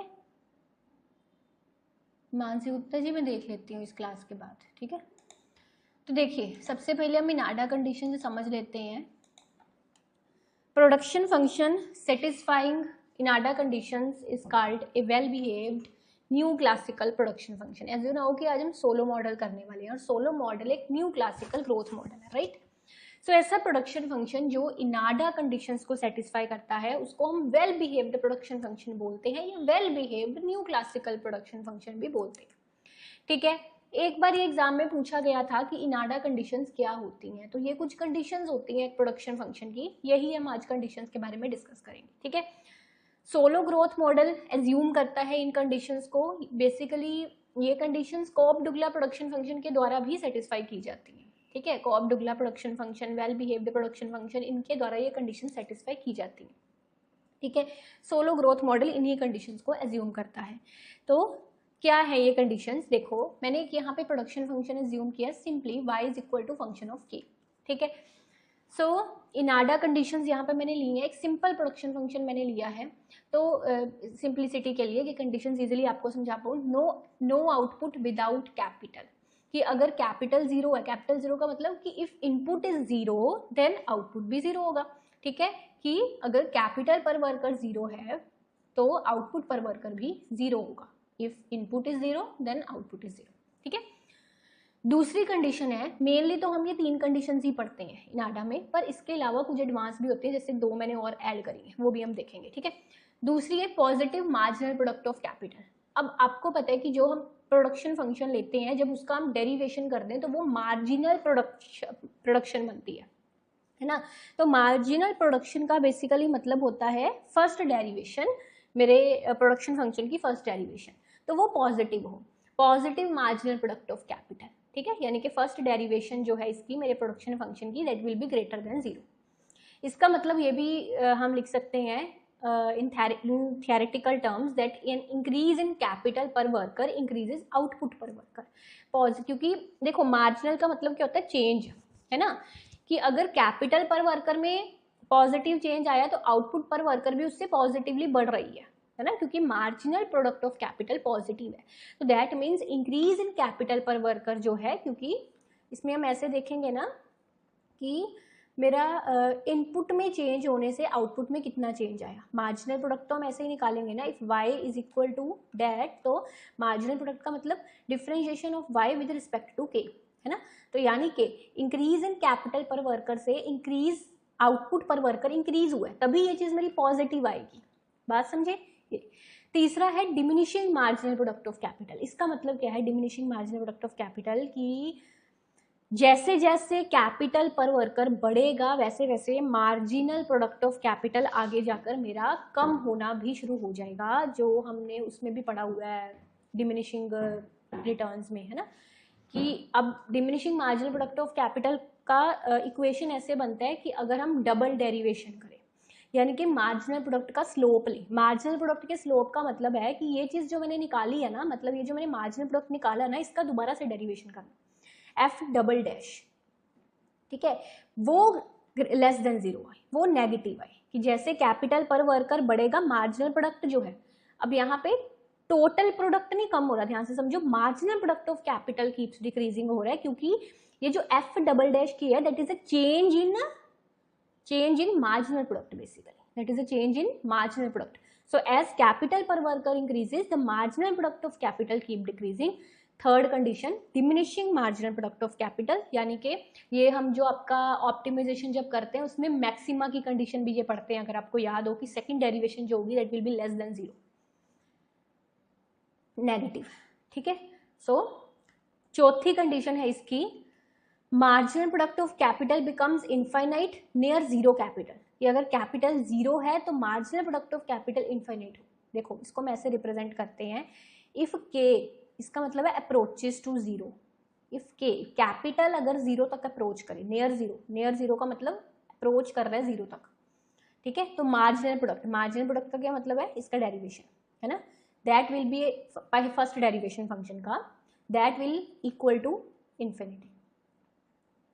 यानी कि अगर कैपिटल स्टॉक बहुत कम है तो इसका मतलब ये है कि even a small increase in capital gives a very large increase in output, कि अगर कैपिटल बहुत कम है, एक्सट्रीमली लो है, जीरो के नियर ही है ना, नेग्लिजिबल है ही नहीं, एक किस्म का थोड़ा बहुत है बस, ऐसा समझ सकते हैं, तो कैपिटल में थोड़ा सा भी चेंज होगा तो उससे आउटपुट में बहुत ज्यादा चेंज होगा। मार्जिनल प्रोडक्ट के इन्फिनिटी होने का क्या मतलब है कि अगर कैपिटल में यहाँ पे मेरा थोड़ा सा भी चेंज होगा तो उससे आउटपुट में बहुत ज्यादा इन्फिनिट चेंज होगा, ठीक है, that is the fourth condition. Fifth condition अब इससे बिल्कुल उल्टी है, देखो, marginal product of capital zero at very high capital, कि अगर मेरा कैपिटल इन्फिनिटी तक अप्रोच करेगा तो marginal product of capital zero बन जाएगा। इससे बिल्कुल उल्टी, फोर्थ एंड फिफ्थ एक दूसरे के उल्टे। When capital is extremely high, है ना, then कैपिटल में चेंज होने से आउटपुट में चेंज नहीं होगा, दैट विल बी जीरो, ठीक है। So these are the 5 Inada conditions, clear. आगे हम जा रहे हैं न्यू क्लासिकल ग्रोथ थ्योरी की तरफ।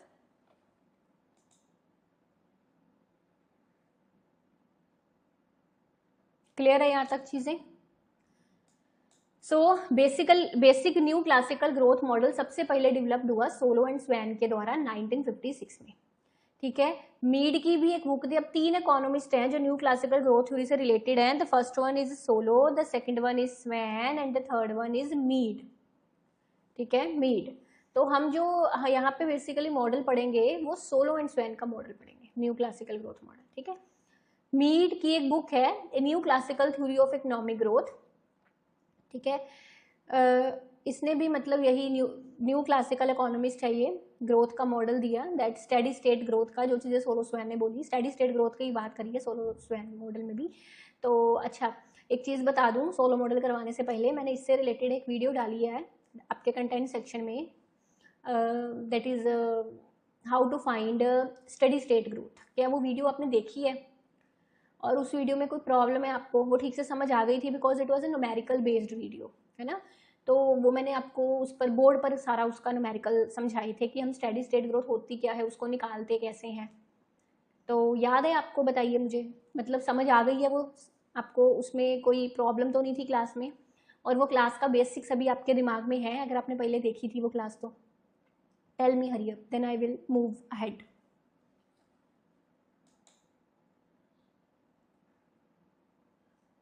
समझ आ गया था? ठीक है।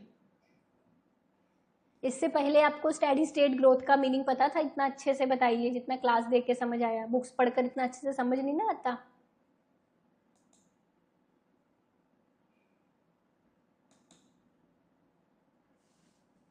चलो फातिमा जी, इस क्लास के बाद देख लेना आप, ठीक है? चलिए, जैसे मैंने कहा मीड भी एसोसिएटेड है इस मॉडल से और सोलो स्वैन भी एसोसिएटेड है। तो सोलो की बुक का नाम था contribution to the theory of economic growth, जो 1956 में पब्लिश हुई थी, जिसमें सोलो मॉडल इंट्रोड्यूस किया गया था। मेरी बात समझिए, जब भी न्यू क्लासिकल ग्रोथ मॉडल की बात आएगी तो अब 3 इकोनॉमिस्ट का यहाँ पे जिक्र आएगा अगर पूछा जाए ऑप्शंस में आपको, सोलो, स्वैन एंड मीड, ठीक है? पर हम यहाँ पे जो अब मॉडल पढ़ने वाले हैं वो सोलो मॉडल पढ़ने वाले हैं, या इसको सोलो स्वैन मॉडल भी बोल दिया जाता है, ठीक है? मीड का मॉडल भी है न्यू क्लासिकल मॉडल ही, पर हम आपके एग्जाम के अकॉर्डिंगली, आपके सिलेबस के अकॉर्डिंगली यहाँ पे सोलो स्वैन को प्रायोरिटी दे रहे हैं। ये मॉडल एग्जाम में पूछा जाता है आपको, ठीक है? तो मीड भी सेम ही एजम्पशंस वगैरह चीज़ें, बस कुछ चीज़ें होंगी जो मीड को थोड़ा अलग करती हैं इनसे, but new classical growth model से ही ये एसोसिएटेड है। जो ये सोलो का मॉडल है, ये न्यू क्लासिकल ग्रोथ मॉडल है, इसको हम एक्सोजेनस ग्रोथ मॉडल भी बोलते हैं। इसका फोकस है लॉन्ग रन इकोनॉमिक ग्रोथ पे। जैसे हैरेड डॉमर लॉन्ग रन ग्रोथ की बात करता था, ये भी लॉन्ग रन की ही बात करता है, बिकॉज न्यू क्लासिकल है ना, तो क्लासिकल्स का जहाँ पे नाम आए वहाँ लॉन्ग रन ना आए तो फिर बात ही कैसी है ना। तो classicals are associated to long run always. इस मॉडल में 2 चीजें हैं, technical progress and population growth. इनको एक्सोजेनस फैक्टर से ट्रीट किया गया, क्योंकि आगे जब हम जाके आपका इंडिजिनस ग्रोथ मॉडल पढ़ेंगे तो उसमें हम पढ़ेंगे कि इन फैक्टर्स को इंडिजिनस ट्रीट किया गया। तो आज की क्लास में सारा आपको समझाऊंगी कि एक्सोजेनस फैक्टर क्या है, इंडिजिनस फैक्टर क्या है, क्या मतलब रहता है इन चीज़ों का, ठीक है? तो इस मॉडल का, ये जो न्यू क्लासिकल मॉडल है, इसका हैरेड डॉमर मॉडल से क्या डिफरेंस है, क्यों, कैसे डिफरेंस है ये उससे, कैसे डिफरेंट है ये उससे? हैरेड डॉमर के मॉडल में हमने पढ़ा था कि लेबर एंड कैपिटल को हम सब्सटीट्यूट नहीं कर सकते, मैंने आपको समझाई थी ये चीज़, पर सोलो मॉडल में कहता है ये चीज़ पॉसिबल है, आप सब्सटीट्यूट कर सकते हो, ठीक है? कैपिटल, लेबर को। हैरेड डॉमर मॉडल में हम डिवर्जेंस की बात करते थे, याद है आपको, है ना, कि जो 3 तरह के ग्रोथ रेट हैं वो नाइफ एज इक्विलिब्रियम है, वो उसमें डिवर्जेंसीज पॉसिबल हैं। जबकि सोलो मॉडल में हम एक कंसेप्ट पढ़ेंगे कन्वर्जेंस का, tendency of convergence towards equilibrium, ठीक है? तो ये भी हम आगे जाके चीज़ें सारी समझेंगे। तो बेसिकली डिवर्जेंस का मतलब होता है इस तरह से चीज़, ऐसे इक्विलिब्रियम से दूर जाना। कन्वर्जेंस का मतलब होता है इक्विलिब्रियम के पास आना, ऐसे। अगर आपको याद हो तो हमने कॉबवेब मॉडल में भी ये कन्वर्जेंस एंड डिवर्जेंस के थोड़ा समझा हुआ है इसके बारे में, ठीक है? Assumptions. Output is a function of labour and capital. Output labour and capital का फंक्शन है। y is equal to function of capital and labour. ये नीचे आएगा, 2 minute,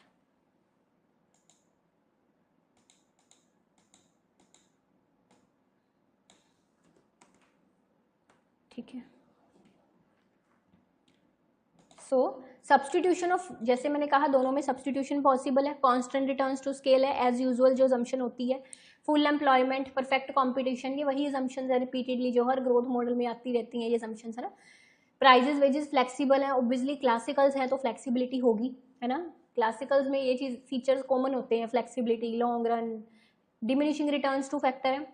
2 factors of production that are paid according to their marginal productivity. 2 factors of production है, labour and capital, जिनको उनकी marginal productivity के equal pay किया जा रहा है, ठीक है? और यहाँ पे जो आउटपुट है की बात आती है सोलो मॉडल में, वो नेट आउटपुट होता है। नेट आउटपुट का मतलब ऐसा आउटपुट जिसमें हम डेप्रिसिएशन ऑफ कैपिटल की अलाउंस कर देते हैं, ठीक है?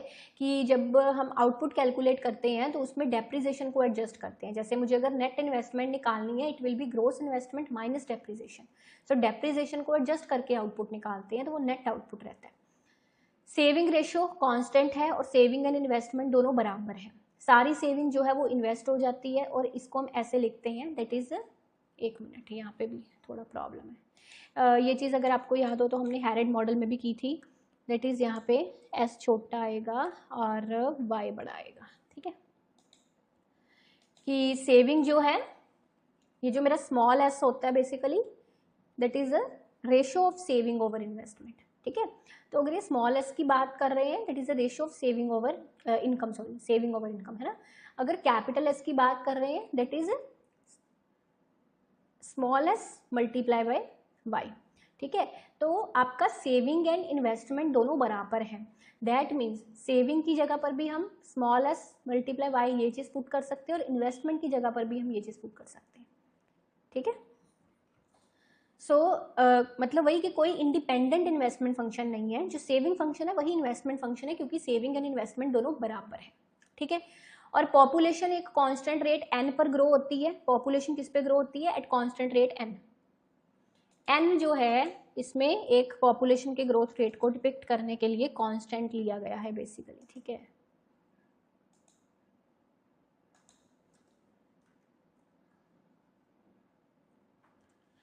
और जो कैपिटल है उसकी डेप्रिसिएशन को हम यहाँ पे इससे रिप्रेजेंट करेंगे। अगर आपने वो क्लास देखी होती तो आपको पता होता, उसमें हमने स्टेडी स्टेट निकालते वक्त पॉपुलेशन को n कंसीडर किया था और कैपिटल की डेप्रिसिएशन को हमने डेल्टा के बराबर लिया था, ठीक है जी। चलिए आगे हम इसको समझते हैं।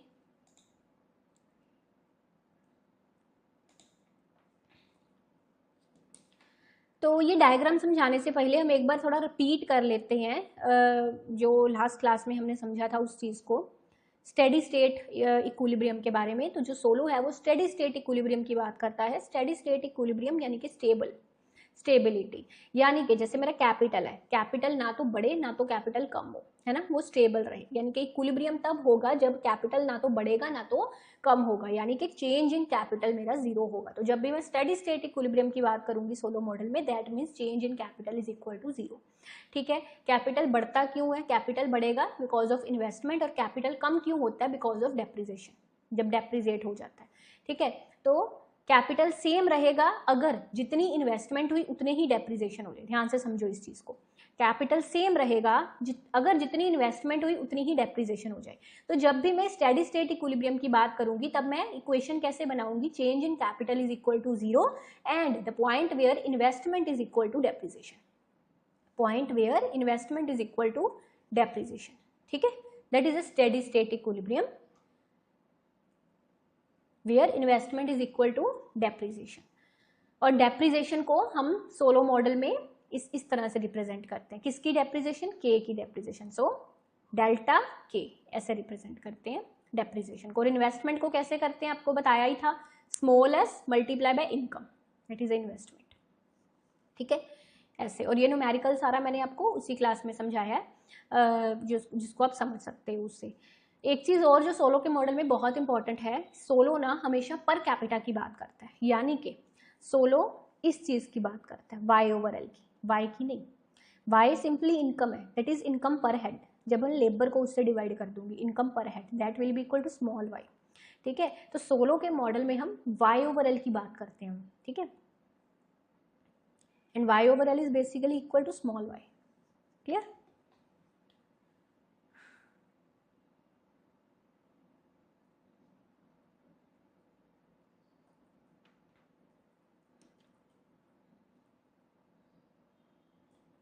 चलिए अब हम इसकी डायग्राम को समझते हैं थोड़ा।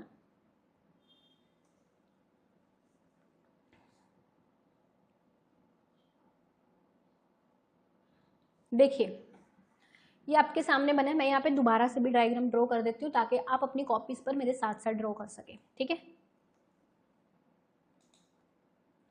कर रहे हो मेरे साथ ड्रॉ करोगे तो समझ आएगा, अदरवाइज ना चीज़ें ऊपर से गुजर जाएंगी आपके।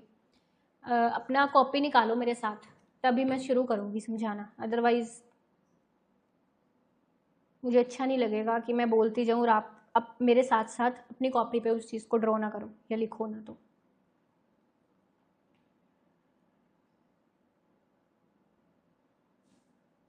बताइए, करोगे साथ साथ मेरे ड्रॉ? निकाल लिया आपने अपना पेन पेपर?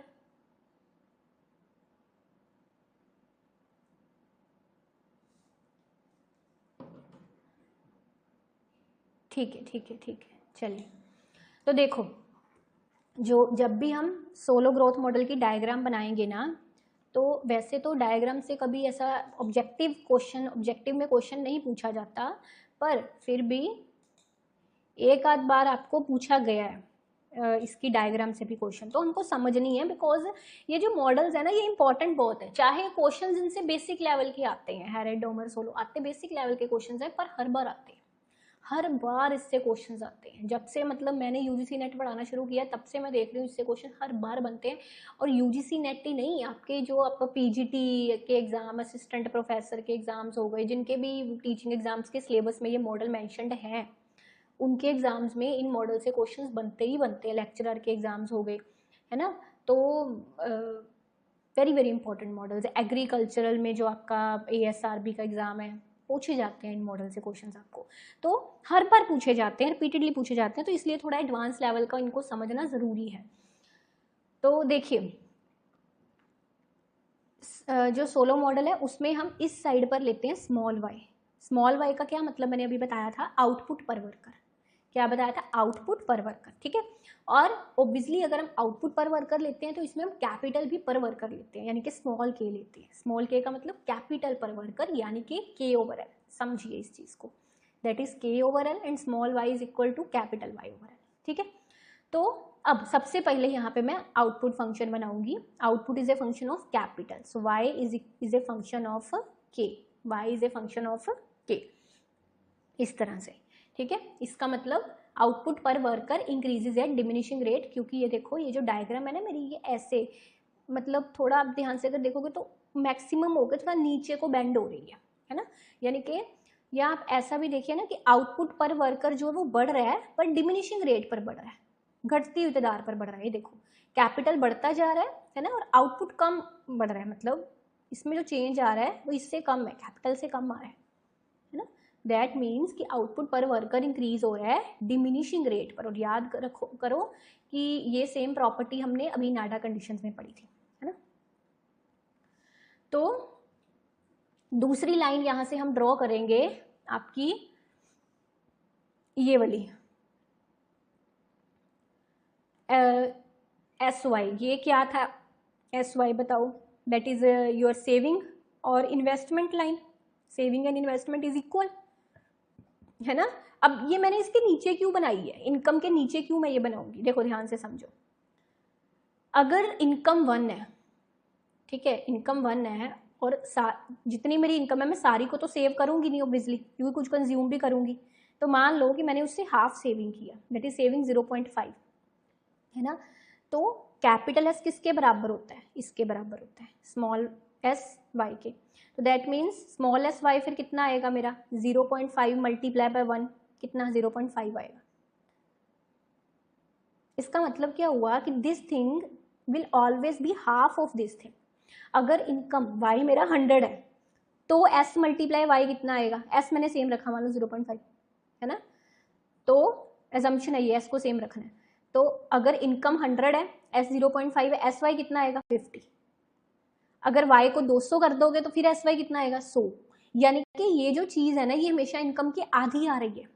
सो इसलिए ये जो आपको sy बनाना है, that is less then y, है ना, उससे कम होगा और उससे आधा होगा। ये ऐसे करके देखो, तो ये यहाँ पर बनेगा स्मॉल sy, ठीक है जी।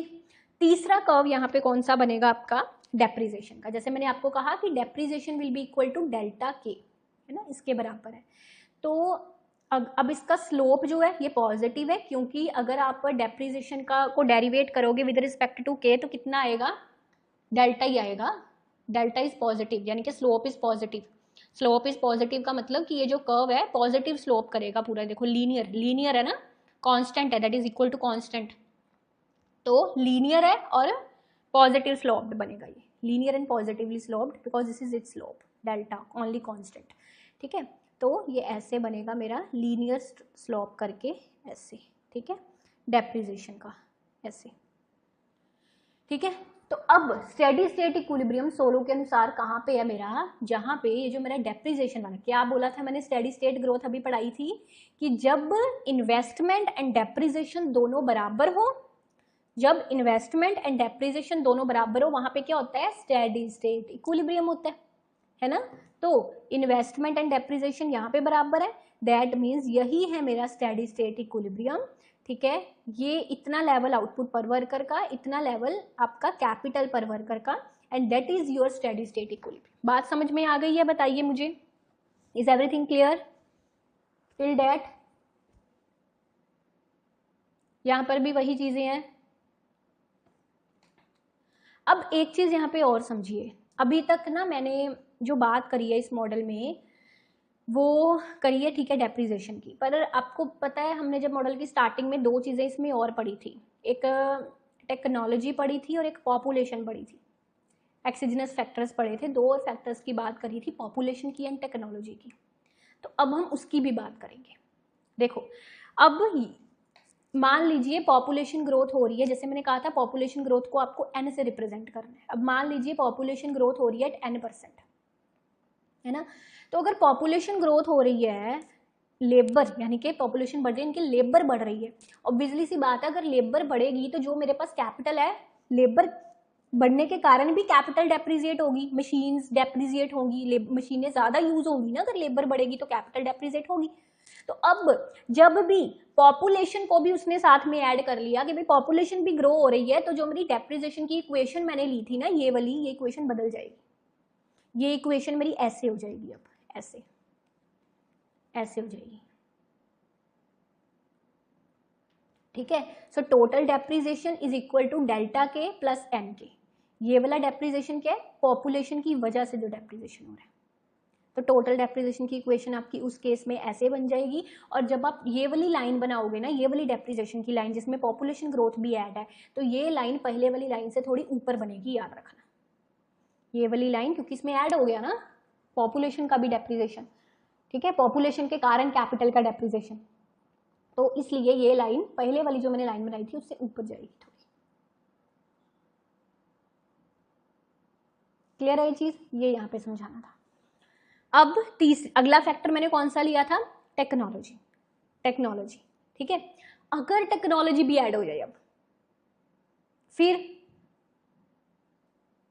फिर टोटल डेप्रिसिएशन ये बनेगी आपकी, ये देखो दिस वन। पहले कितनी थी, सिंपली, फिर पॉपुलेशन के कारण कितनी हुई, नहीं चलो मैं ऐसे बनाती हूँ, पहले ऐसे लिखा था हमने, इसको ऐसे लिखा था ना पॉपुलेशन के बारे। और अगर अब तीसरी डेप्रिसिएशन टेक्नोलॉजी वाली भी इसमें ऐड हो गई है तो ये ऐसे बन जाएगी, ऐसे बन जाएगी। जी का क्या मतलब है, जी यहाँ पे अब टेक्नोलॉजी को रिप्रेजेंट कर रहा है, ग्रोथ रेट ऑफ टेक्नोलॉजी, जैसे एन था ग्रोथ रेट ऑफ पॉपुलेशन, जी है ग्रोथ रेट ऑफ टेक्नोलॉजी। आप कहोगे मैम यहाँ पे हमने फिर के के साथ के ई क्यों लगा दिए, क्योंकि ध्यान से समझो, सोलो ने जो टेक्नोलॉजी ली है ना अपने मॉडल में, क्वेश्चन पूछा जा सकता है एग्जाम में, सोलो ने जिस टेक्नोलॉजी की बात करी है, सोलो कहता है लेबर ऑगमेंटिंग टेक्नोलॉजी है। कौन सी technology, labour augmenting technology. Labour augmenting technology का मतलब है जिसमें लेबर को मोर इफेक्टिव बनाया जाता है, यानी कि लेबर की इफेक्टिवनेस बढ़ाई जाती है। तो अगर सिंपली मेरा ये कॉब-डुगला प्रोडक्शन फंक्शन ऐसे था ना, let's see y is equal to a capital alpha labour 1 minus alpha, ऐसे बनता है ना। अगर मैंने इसमें लेबर ऑगमेंटिंग टेक्नोलॉजी को इंट्रोड्यूस कर दिया तो ये फंक्शन मेरा ऐसे बन जाएगा, लेबर के साथ ई आ जाएगा साथ में। ये लेबर ऑगमेंटिंग टेक्निकल फंक्शन की टेक्निकल प्रोग्रेस की बात करता है सोलो। ठीक है, तो जो आप ले रहे थे ना, अब जो आप ले रहे थे y is equal to y over L, ये चीज ले रहे थे, ये चीज ऐसे बन जाएगी y ओवर एल ई। तो यहाँ पर भी स्मॉल y एल आएगा, small y E sorry, because labour augmenting technology की ये पहचान है। आउटपुट पर इफेक्टिव वर्कर अब ये बन गया, वो था output per worker, simple y लिखा हो तो आउटपुट पर वर्कर, अगर y के साथ ई लिख दिया दैट मीन्स आउटपुट पर इफेक्टिव वर्कर, यानी कि इसने लेबर ऑगमेंटिंग टेक्नोलॉजी की भी अब प्रोडक्शन फंक्शन में बात करी है ना। इसी तरह कैपिटल पर इफेक्टिव वर्कर के ई, सिंपल हम पहले के ओवर एल लिख रहे थे, बात समझे। ये क्या है ये मैं आपको बाद में समझाऊंगी, क्योंकि ये भी स्टेडी स्टेट इक्विलिब्रियम जब आप निकालना सीखोगे तब ये इक्वेशन आपको समझ आएगी, इसको भी रहने दो, जो समझा रही हूँ वो समझो, ठीक है। एंड टोटल डेप्रिसिएशन मैंने बता ही दिया क्या बन जाएगी आपकी, बस। सो स्टेडी स्टेट फाइंड करने के लिए simply I is equal to t d करके हम निकाल सकते हैं। चीज़ें समझ में आई। अब ये जो मैंने डायग्राम बनाई हुई है, ये वो बनाई हुई है जिसमें जो डेप्रिसिएशन है पॉपुलेशन का भी ऐड हो रहा है, n+d के, बाकी सब वैसे ही है सेम। देखो ये इक्विलिब्रियम लेवल है ना, जहाँ पे मेरा जो आपका सेविंग वाला यानी कि इन्वेस्टमेंट वाला और डेप्रिसिएशन वाले पॉइंट्स दोनों एक दूसरे को कट कर रहे हैं।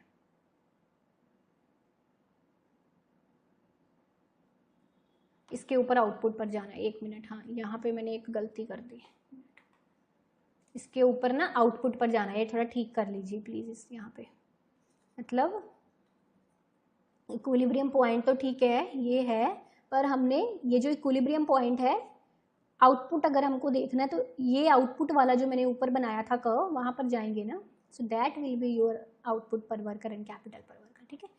यहाँ पर भी ये पॉइंट ऊपर जाएगा यहाँ पे, ठीक है, यहाँ पे, ठीक है। तो ये लाइन थोड़ी सी कर लेना करेक्ट, ऐसे जाएगी, ऊपर जाएगी लाइन। यहाँ पर भी देखो जैसे ऊपर जा रही है आपके आउटपुट वाली जो हमने कर्व बनाया था उस पर टच करेगी, ठीक है।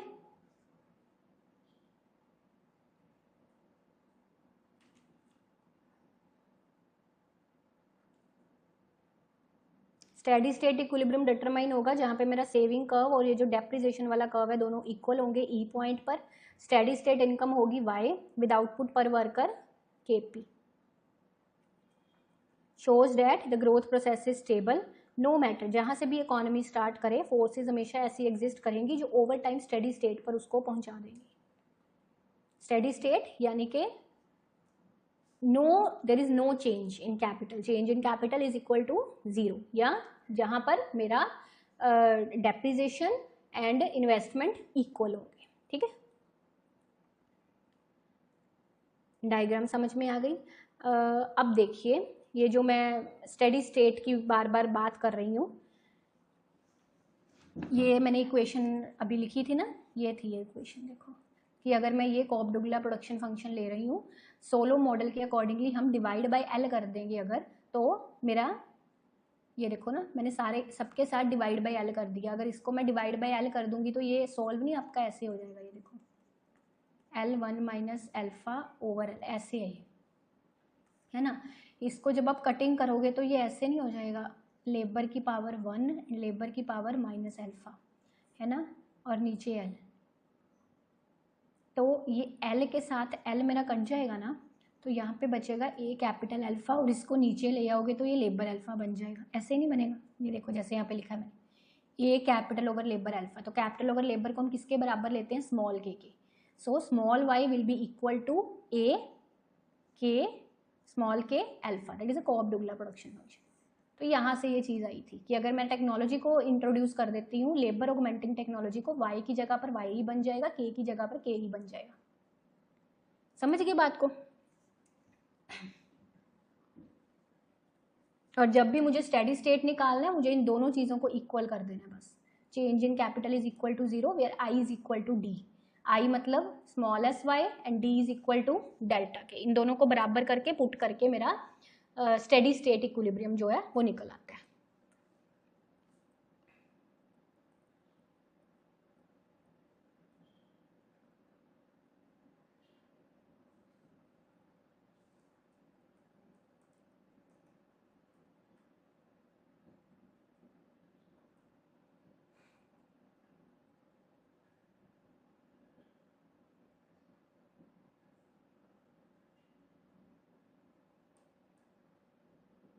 अगर तो सिंपली मैंने पॉपुलेशन ग्रोथ को इंट्रोड्यूस नहीं किया तो स्टेडी स्टेट ग्रोथ निकालना तो सिंपली ऐसे निकालोगे आप, है ना, वाई वाई यहाँ पे पुट करके। अगर मैंने पॉपुलेशन को इंट्रोड्यूस करा हुआ है तो ये चीज़ फिर मेरी ऐसे बनेगी, है ना, ऐसे बनेगी, बस वाई को यहाँ पे पुट करके यू विल गेट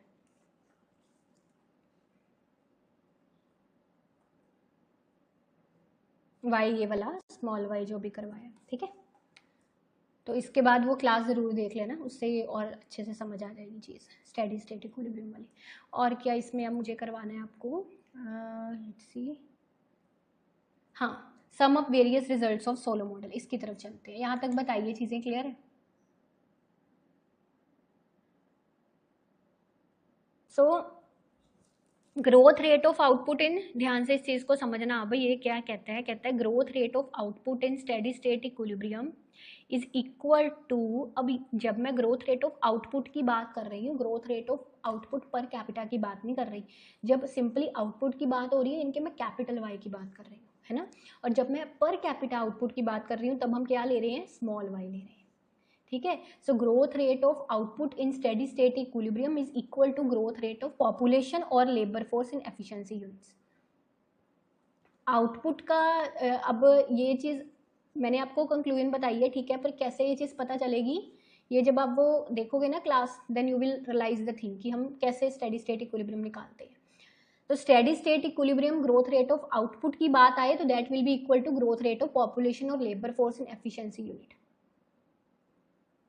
और अगर आपको याद हो हैरेड का नेचुरल रेट ऑफ ग्रोथ, तो आपको याद है कि हम क्या पढ़ते थे उसमें कि इसका क्या मतलब है ग्रोथ रेट ऑफ पॉपुलेशन का, that means growth rate of labour force plus rate of growth of labour productivity. कुछ याद आया, given in Harrod's natural rate of growth.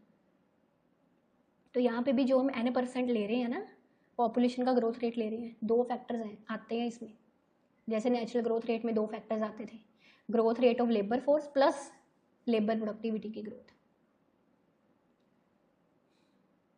ठीक है। और ये जो ग्रोथ रेट ऑफ आउटपुट है दैट इज एक्सिजनस, यहाँ पे हम एक्सिजनस वर्ड यूज करते हैं, exogenous of the ratio of saving and investment to GDP, यानी कि आउटपुट का growth rate saving and investment की, सेविंग ओवर इन्वेस्टमेंट की रेशियो पे डिपेंड नहीं करता, ठीक है। क्या बोला मैंने, growth rate of output in steady state equilibrium is equal to growth rate of population. दूसरी चीज, it does not depend upon the saving over investment to GDP, किस पे इक्वल है वो, n%, यानी कि पॉपुलेशन का ग्रोथ रेट, यानी कि ग्रोथ, समझो growth rate of y output is n% and growth rate of capital is also n%, but growth rate of small y is 0, growth rate of small k is 0. If population is not growing, all growth rates are 0.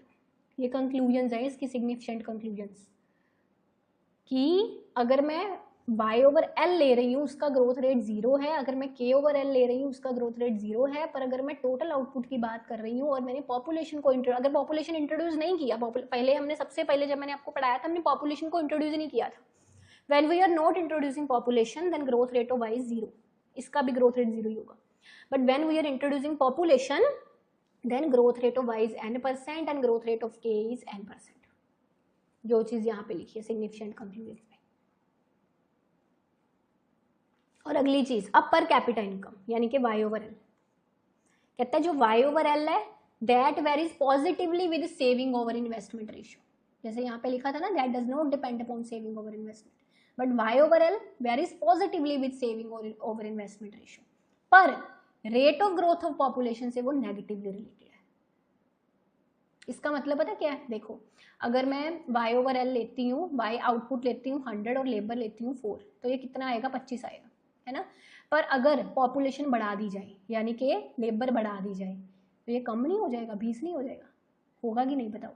So that means population बढ़ने से मेरा y over l तो कम होगा, बढ़ेगा नहीं। So per capita income is always negatively related with growth of population. Per capita income growth of population से negative ही relate करेगी।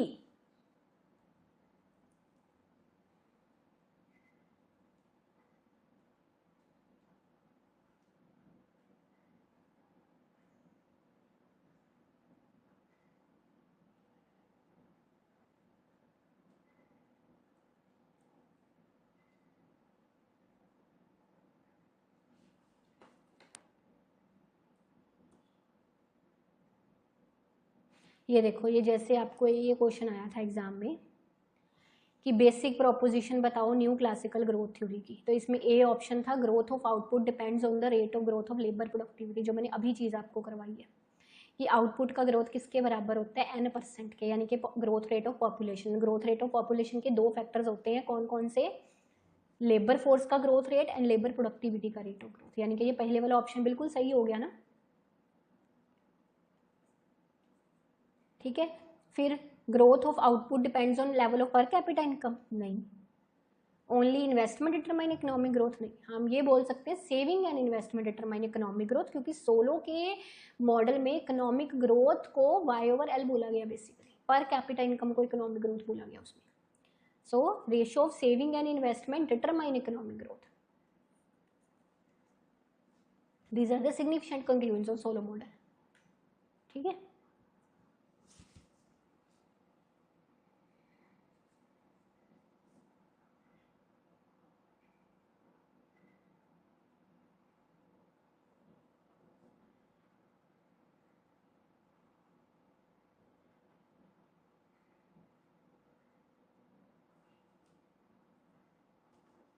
अब ये देखो, इंडिगनस वेरिएबल्स वो होते हैं वैसे variables whose values the model explains. Solow के मॉडल में जैसे इंडिगनस वेरिएबल है capital per worker K/N, output per worker, जिनकी वैल्यूज मॉडल एक्सप्लेन करता है। इन्वेस्टमेंट पर वर्कर भी उसने पूरी इक्वेशन एक्सप्लेन करी है कि that is equal to S5, है ना। या steady state values K star Y star, ये स्टेडी स्टेट वैल्यूज है जो मैंने बोला हमने निकालनी है, आगे वो वाली क्लास में बताएंगे। ये सारे इंडिगनस फैक्टर्स हैं क्योंकि ये डिटरमाइन करे जा रहे हैं मॉडल में, इनकी वैल्यूज मॉडल में डिटरमाइन हो रही है। ये पहले से कांस्टेंट नहीं लिए जा रहे हैं कि पहले से गिवन है, ये वैसे ही लेके उसको चलना है। वो एक्सिजनस फैक्टर्स होते हैं। एक्सिजनस वेरिएबल्स वो जो पहले से चीज़ दी हुई है, मॉडल में नहीं एक्सप्लेन करी जा रही कि ये चीज़ इतनी है या इतनी है, ऑलरेडी फिक्स लेके चली जाती है। जैसे सेविंग रेट हमने बात करी, एक्सिजनस है, फिक्स्ड है। बिहेवियरल अजम्पशन ली गई है, एक पॉपुलेशन ग्रोथ रेट को फिक्स लिया गया, इतना मॉडल में एक्सप्लेन नहीं किया गया कि कितना होगा, है ना। इन्वेस्टमेंट पर वर्कर डिफाइन किया गया, इतना होगा। Population growth rate, depreciation rate, saving rate, ये एक्सिजनस अपना वेरिएबल्स है सारे, गिवन फ्रॉम आउटसाइड। कितना है नहीं पता, आउटसाइड मॉडल से डिटरमाइंड है, गिवन है, गिवन लेके चले गए हैं। टेक्नोलॉजी जी पर बढ़ रही है, कांस्टेंट रेट है उसका जी, ठीक है। So long run growth rate of per capita income is exogenously determined. वही चीज मैंने कही, किसके ग्रोथ की बात करता है सोलो मॉडल हमेशा, पर कैपिटा की। That is exogenously determined by technological progress and population growth also, you can add here. ये एक्सेजनस कौन से, इंडिगनस फैक्टर्स कौन से, समझ आ गई। अभी और इसको समझो, रुको। ये देखो, सोलो ने जो प्रोडक्शन फंक्शन, जैसे मैंने कहा लेबर ऑगमेंटिंग यूज करा। लेबर ऑगमेंटिंग का क्या मतलब होता है कि हम लेबर जो है उसके साथ कुछ कांस्टेंट लगा दो, ई लगा दो, या यहाँ पे टी लगाया होगा को लगा दो, है ना। y is the output, KL and capital and labour, और ये जो वेरिएबल इसने टी लिया हुआ है that is expressing in the production function exogenous technological progress. यानी कि आप ऐसा समझ लो लेबर ऑगमेंटिंग टेक्नोलॉजिकल प्रोग्रेस जो एक्सिजनस है नेचर में, ठीक है। तो सोलो ने जो टेक्निकल प्रोग्रेस ली है that is improvement of labour force training. और अगर मैं टेक्निकल प्रोग्रेस को लेबर ऑगमेंटिंग या कैपिटल ऑगमेंटिंग कुछ नहीं बना रही तो हम इसको फिर ऐसे लिखते हैं, neutral. That is simply neutral. देखो टी जो है वो बाहर ही है मॉडल के, ना वो के से मल्टीप्लाई हो रहा है ना एल से, दैट इज न्यूट्रल। और लेबर ऑगमेंटिंग कब होगा, टेक्नोलॉजिकल प्रोग्रेस, जब लेबर के साथ मैं फैक्टर जोड़ रही हूँ। और अगर कैपिटल के साथ जोड़ रही हूँ तो वो कैपिटल ऑगमेंटिंग हो जाएगा, ठीक है। अपना वेरिएबल जोड़ रही हूँ, फैक्टर, अगर लेबर फैक्टर के साथ वेरिएबल जोड़ रही हूँ लेबर ऑगमेंटिंग, कैपिटल फैक्टर के साथ जोड़ रही हूँ वेरिएबल तो वो कैपिटल ऑगमेंटिंग। अगर वो वेरिएबल बाहर आ रहा है दोनों के that is neutral technical progress, ठीक है।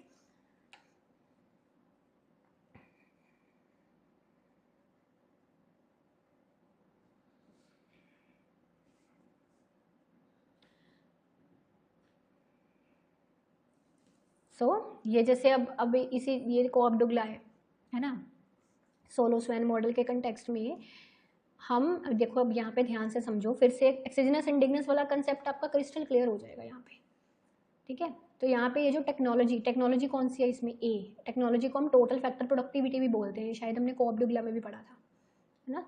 तो अब इसमें जो टेक्नोलॉजी ली गई है that is not explained in the model, that means technology grows automatically at a constant rate g that comes outside from the model, इसलिए इसको एक्सिजनस लिया गया। पर जब हम आगे जाके इंडिजिनस ग्रोथ मॉडल की बात करते हैं, इंडिजिनस ग्रोथ मॉडल में ये जो टी फैक्टर है ये एक्सोजेनस नहीं है, इंडिजिनस है। कैसे? कि टोटल फैक्टर प्रोडक्टिविटी या जो टेक्नोलॉजी है मॉडल में डिटरमाइन करी जा रही है। कहने का मतलब technological progress is not assumed to fall from the sky, कि स्काई से आएगी कोई भी टेक्निकल प्रोग्रेस हमने ले ली जो गिवन है, बनी बनाई है ना। इसमें एक्सप्लेन किया जा रहा है कि टेक्निकल प्रोग्रेस रिसर्च से आ रही है, इनोवेशन से आ रही है, एजुकेशन से आ रही है, लर्निंग बाय डूइंग से आ रही है, ह्यूमन कैपिटल से आ रही है, रिसर्च एंड डेवलपमेंट से आ रही है।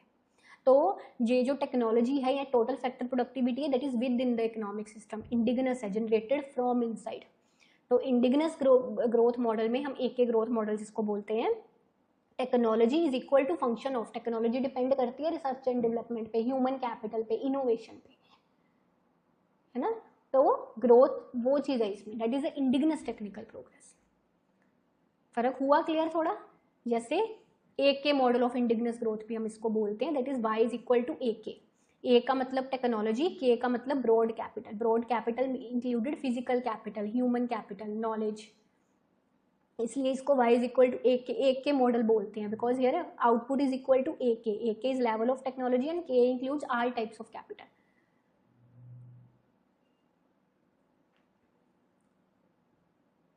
So technology is not taken as an outside force like solo. ठीक है, because here technology is a function of human capital, innovation. ठीक है, बात क्लियर है?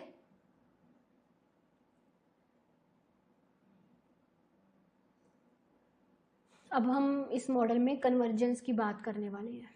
ये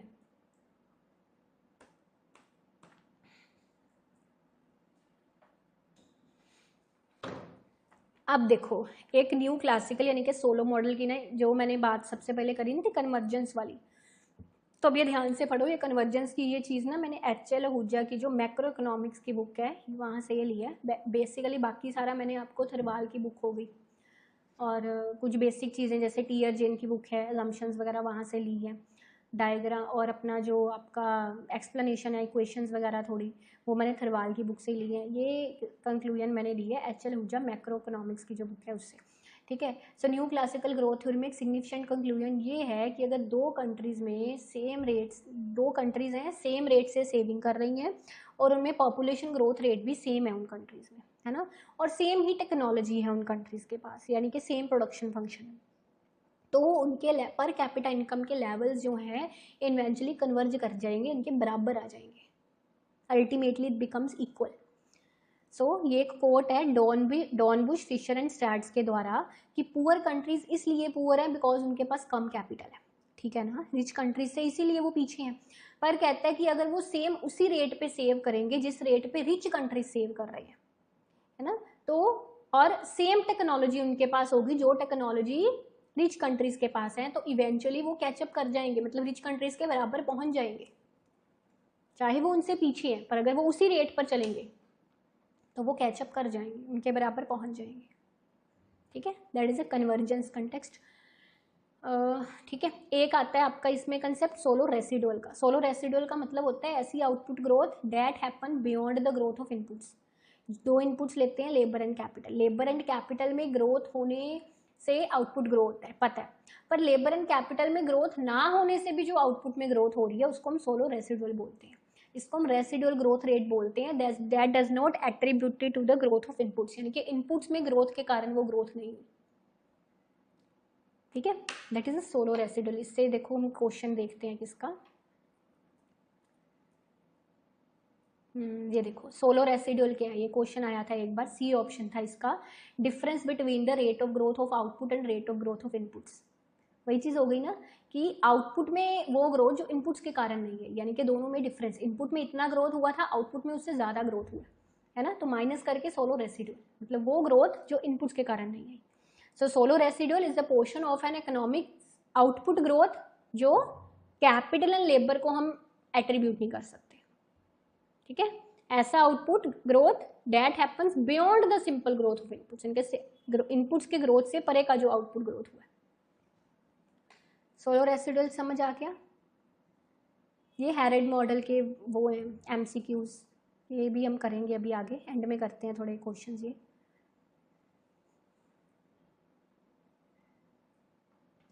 चलिए, तो आगे हम ये समझते हैं आपका इंडिगनस ग्रोथ मॉडल। आधा तो हमने पढ़ ही लिया इंडिगनस के बारे में, 2-3 स्लाइड्स ही हैं, इंडिगनस भी कर लेते हैं, ठीक है। इसके बाद थोड़े से क्वेश्चंस करेंगे, then we will end the session. So endogenous growth model एक इकोनॉमिस्ट से रिलेटेड नहीं है, बहुत सारे इकोनॉमिस्ट हैं जिसको कंट्रीब्यूट करते हैं इसमें। तो ग्रुप ऑफ ग्रोथ थ्योरिस्ट हैं ये। तो ये ना एक्सिजनस फैक्टर से बड़ा डिससेटिस्फाइड हुए थे। कहते हैं कि लॉन्ग रन ग्रोथ को जो एक्सिजनस फैक्टर्स हैं वो डिटरमाइन नहीं कर रहे, यानी कि टेक्नोलॉजिकल चेंज और पॉपुलेशन, ये हम बाहर से बने बनाए एज ए कॉन्स्टेंट एज्यूम नहीं कर सकते। ये इंडिगनस है। जैसे कि टेक्नोलॉजी डिपेंड करती है कैपिटल एक्यूमुलेशन पर, ह्यूमन कैपिटल पर, वो गिवन नहीं है, ठीक है। सो इन मॉडल्स में कहा गया है कि ह्यूमन कैपिटल में अगर इन्वेस्टमेंट होती है तो उससे इकोनॉमी पर एक बहुत अच्छा स्पिल ओवर इफेक्ट पड़ता है, और उससे ध्यान से समझो, उससे ना कैपिटल एक्यूमुलेशन के डिमिनिशिंग रिटर्न्स कम होते हैं। आपको याद है हमने सोलो मॉडल में पढ़ा था डिमिनिशिंग रिटर्न्स टू फैक्टर के डिमिनिशिंग रिटर्न्स की बात करी थी, है ना। पर इंडिगनस ग्रोथ मॉडल में इंक्रीजिंग रिटर्न्स की बात करी गई है। इसमें कहा गया डिमिनिशिंग रिटर्न्स टू कैपिटल कम होते हैं। ये मॉडल इसलिए पहले वाले मॉडल से अलग है थोड़ा। ये देखो, जब मैं आपको इसकी जम्पशंस पढ़ाऊंगी, ये देखो increasing returns to scale,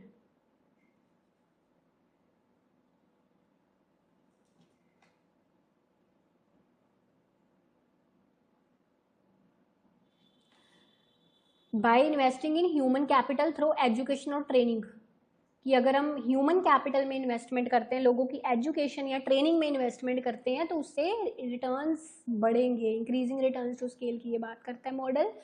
quality of labour बढ़ेगी तो प्रोडक्टिविटी बढ़ेगी।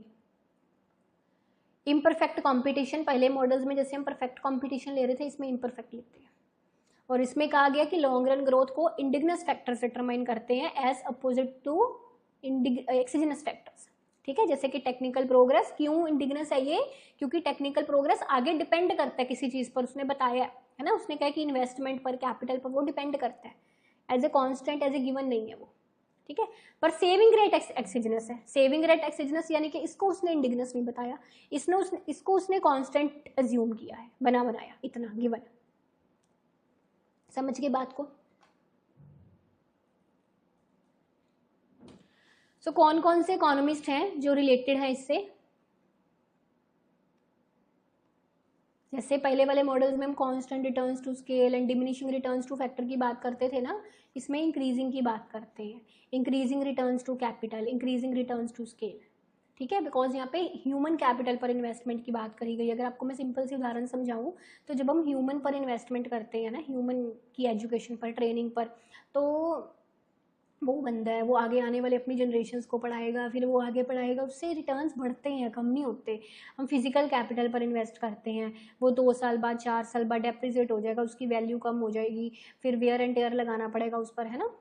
पर ये जो है, ये इसके रिटर्न्स बढ़ते रहते हैं ह्यूमन कैपिटल पर इन्वेस्टमेंट के, ठीक है। यानी कि आप ऐसा समझ सकते हो कि reducing the diminishing returns to capital accumulation. So कौन कौन से इकोनॉमिस्ट हैं। Arrow 1962, Uzawa 1965, Sidrauski 1967, Romer 1986, Lucas 1988, Rebelo 1991 and Santos 1997। ये सारे इकोनॉमिस्ट इंडिगनस ग्रोथ थ्योरी से रिलेटेड है। ये आपको पूछे जाते हैं कि बताओ इनमें से कौन से इकोनॉमिस्ट इंडिगनस ग्रोथ थ्योरी से रिलेटेड है, आपको चूज करने हैं, तो ये मैंने बता देनी है। तो इंडिगनस ग्रोथ थ्योरी कहती है कि इकोनॉमिक ग्रोथ इंटरनल फैक्टर्स का रिजल्ट है। इंटरनल फैक्टर्स यानी कि टेक्निकल प्रोग्रेस को इंटरनल लिया गया है यहाँ पे, ठीक है। तो प्रोडक्टिविटी बढ़ेगी अगर इनोवेशन ज़्यादा करते हैं, ह्यूमन कैपिटल पर ज़्यादा इन्वेस्टमेंट करते हैं। ये व्यूज़ बिल्कुल न्यू क्लासिकल से कॉन्ट्रास्ट थे, क्योंकि उसने टेक्नोलॉजी को as a given, as a exogenous assume किया था, ठीक है। 3 मेन हम इसमें मॉडल्स पढ़ेंगे, रोमर का, उजावा लुकेस का and Arrow learning by doing का, ठीक है, जिसको हम एक के मॉडल ऑफ इकोनॉमिक ग्रोथ बोलते हैं, because here output is equal to A K, है ना, जो पीछे अभी मैंने समझाया था आपको। सो रोमर मॉडल में लर्निंग बाय इन्वेस्टमेंट की बात करी गई है। Creation of knowledge is a side product of investment, ये एक कोट है, पूछी जाती है एग्जाम में कि कौन सा इकोनॉमिस्ट है जिसने ये कोट दी है, creation of knowledge is a side product of investment, कि नॉलेज बढ़ेगी तो ऑब्वियसली इन्वेस्टमेंट पर इसका अपना जो है वो इन्वेस्टमेंट का एक साइड प्रोडक्ट है। तो आप नॉलेज की क्रिएशन को एज ए इन्वेस्टमेंट कंसीडर कर सकते हो, है ना, बजाय कि नेचुरल रिसोर्सेज जो हैं उससे ज़्यादा इंपॉर्टेंट है जैसे कि आइडियाज़, है ना।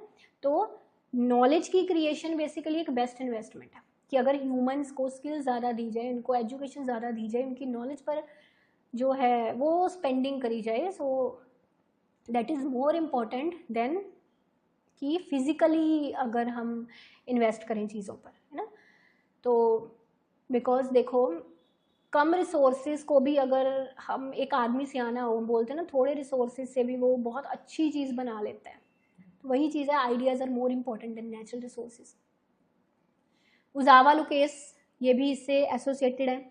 तो उन्होंने क्या कहा है, in the long run economic growth वही attributed to the accumulation of human capital. तीनों मॉडल्स का बेसिक फंडा वही है कि वही ह्यूमन कैपिटल, बंदे का एक्सपीरियंस, बंदे के आइडियाज़, बंदे की नॉलेज, वो ज़्यादा इंपॉर्टेंट है। तो ह्यूमन कैपिटल ज़्यादा प्रोड्यूस करने के लिए ज़रूरी है कि एजुकेशन बढ़ाई जाए, ठीक है। तीसरा आता है आपका arrow learning by doing model, जिसको हम AK मॉडल जैसे मैंने बोला बोलते हैं। सो ये मॉडल क्या एक्सप्लेन करता है कि वही ये economic changes, economic growth is a result of innovation and technology. Learning by doing का मतलब होता है कर करके चीज़ को सीखना, बाय एक्सपीरियंस उस चीज़ में इतना कुशल हो जाना कि अब उस चीज़ को करने में हम कॉस्ट कम लग रही है, हमारी रिसोर्सेज कम यूज हो रहे हैं। Learning by doing model is also used in the Arrow model to explain कैसे सेल्फ प्रैक्टिस से और एक्सपीरियंस से और इनोवेशन से प्रोडक्टिविटी बढ़ती है और कॉस्ट कम होती है, ठीक है। सो वही learning by doing leads to decrease in labour required to create a unit of output. एक चीज को 10 बंदे बना रहे हैं, वही अगर लर्निंग बाय डूइंग एक्सपीरियंस्ड बंदा एक आ जाए तो 10 को भी रिप्लेस कर सकता है ना। तो लर्निंग बाय डूइंग यानी कि सेल्फ प्रैक्टिस, इनोवेशन, एक्सपीरियंस, ये चीजें कैपिटल अपना जो इनपुट रिक्वायर्ड है उसको कम करती हैं और प्रोडक्टिविटी को बढ़ाती हैं, ठीक है। क्लियर है।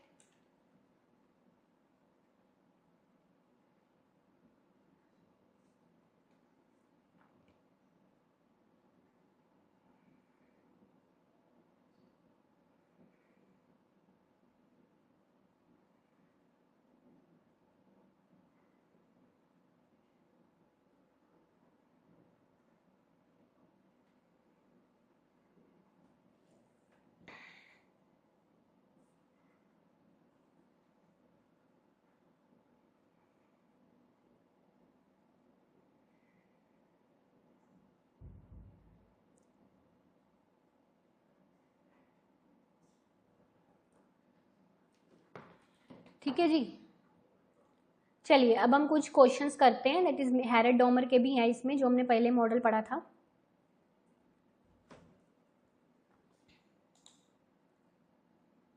हाँ, Romer learning by investment, Uzawa Lucas accumulation of human capital and Arrow learning by doing, बिल्कुल सही। हाँ, आप ऐसा समझ सकते हैं फातिमा जी कि हमने मॉडल में एक फैक्टर इंट्रोड्यूस किया है जिस पर टेक्नोलॉजी डिपेंड करती है, तो वो इंडिगनस है। पर हमने मॉडल में ऐसी कोई चीज़ इंट्रोड्यूस नहीं करी जिस पर वो चीज़ डिपेंड करती है, बस उस चीज़ को हमने कांस्टेंट लेके चला है, तो वो एक्सोजेनस फैक्टर है।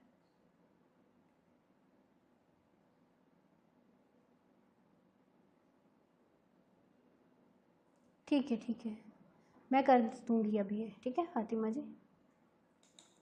तो जैसे आपको याद है हैरेड डॉमर के मॉडल में हमने ये एक क्लास में पढ़ा था, ऐसे वाला न्यूमेरिकल मैंने आपको समझाया भी था, देखो उसी से क्वेश्चन आया था ये। अगर इनकम का ग्रोथ रेट 8% है, कैपिटल आउटपुट रेशियो 4% है, ठीक है, यानी कि हम इसको ऐसे लेते हैं ना, तो ये आपका ये एक्चुअल ग्रोथ रेट की बात करी गई है, कैपिटल आउटपुट रेशियो 4% है, तो सेविंग रेट बताओ कितना आएगा, तो कितना आएगा 8 4 का 32, फर्स्ट आंसर आपका आ जाएगा, सिंपल है ना, कर लोगे इसको सॉल्व। देन ये देखो कहता है ऐसा ग्रोथ मॉडल जिसमें डिमिनिशिंग रिटर्न्स टू फैक्टर की बात करी गई है, कांस्टेंट रिटर्न्स टू स्केल की बात करी गई है, दूसरा फीचर, तीसरा फीचर टेक्नोलॉजिकल चेंज एक्सोजेनस है, और चौथा feature long term economic growth की बात। ये सारे फीचर्स किस मॉडल के हैं, सोलो मॉडल के फीचर्स हैं, ठीक है, ये करवा दिया आपको। हाँ, हैरेड डॉमर का जो ग्रोथ का क्लासिफिकेशन है उसमें कौन कौन से रेट्स आते हैं, natural growth rate, warranted growth rate, यही दो आते हैं, तो A and C will be the correct answer, ठीक है। फिर ये देखो, ये क्वेश्चन जो आपको याद है हमने पढ़ा था कल हैरेड वाली में, मैंने आपको सेम बताया था कि सेम ये क्वेश्चन एग्जाम में पूछा गया था आपको, वही है ये देखो कि अगर हैरेड के मॉडल में मेरा वारंटेड ग्रोथ रेट कम हो और नेचुरल ग्रोथ रेट ज़्यादा हो, तो हमको स्टेडी स्टेट ग्रोथ मेंटेन करना है वारंटेड रेट पर, तो विद क्या आएगा answer, with continually increasing unemployment. ये एक्सप्लेन्ड थी चीज़ उस क्लास में। बताओ याद आया कुछ, जिसने हैरोडोमर का क्लास देखा था कल? कैसे ही था ये, सेम?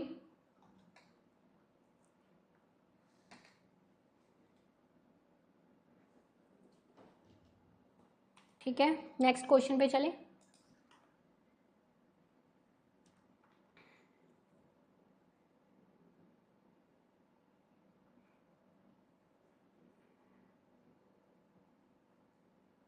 कोई यस नो कर दिया करो, कुछ बता दिया करो।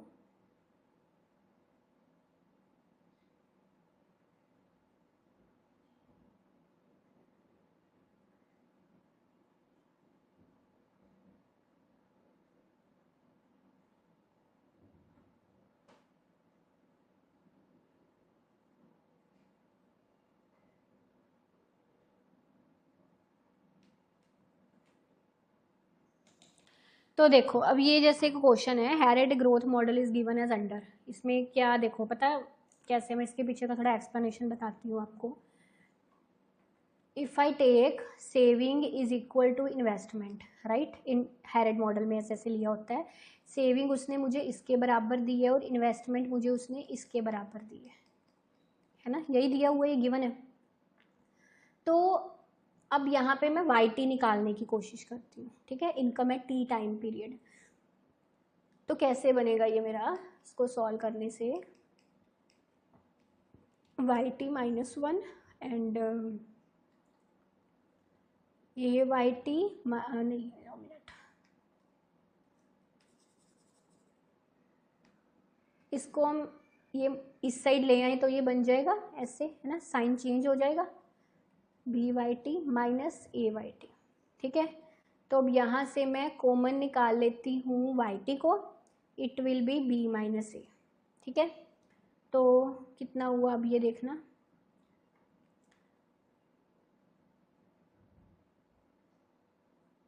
It will be B over B minus A Y T -1 is equal to Y T, यही हुआ। या you can write it, income at T time period is equal to, that is the constant, that is a constant, income at t-1 time period, यानी कि income at T time period depends on income eight t-1 time period, और ये उसके आगे का जो हम constant लिया हुआ है ये लिया हुआ है। अब ये चीज़ अगर ग्रेटर देन 0 होगी, ग्रोथ का मतलब ही यही है ना कि अगर टी टाइम पीरियड पर इनकम जो है वो मेरी ज़्यादा होगी t-1 टाइम पीरियड से, अगर मेरी 2022 की इनकम ज़्यादा होगी 2021 की इनकम से, दैट इज अ ग्रोथ। तो यानी कि ये चीज आपकी पॉजिटिव आएगी, प्लस पॉजिटिव आएगी, that is B over B minus A should be greater than 0, then it will represent the growth rate. बात समझ आई? तो A will be the correct answer, ठीक है। So I think everything is clear.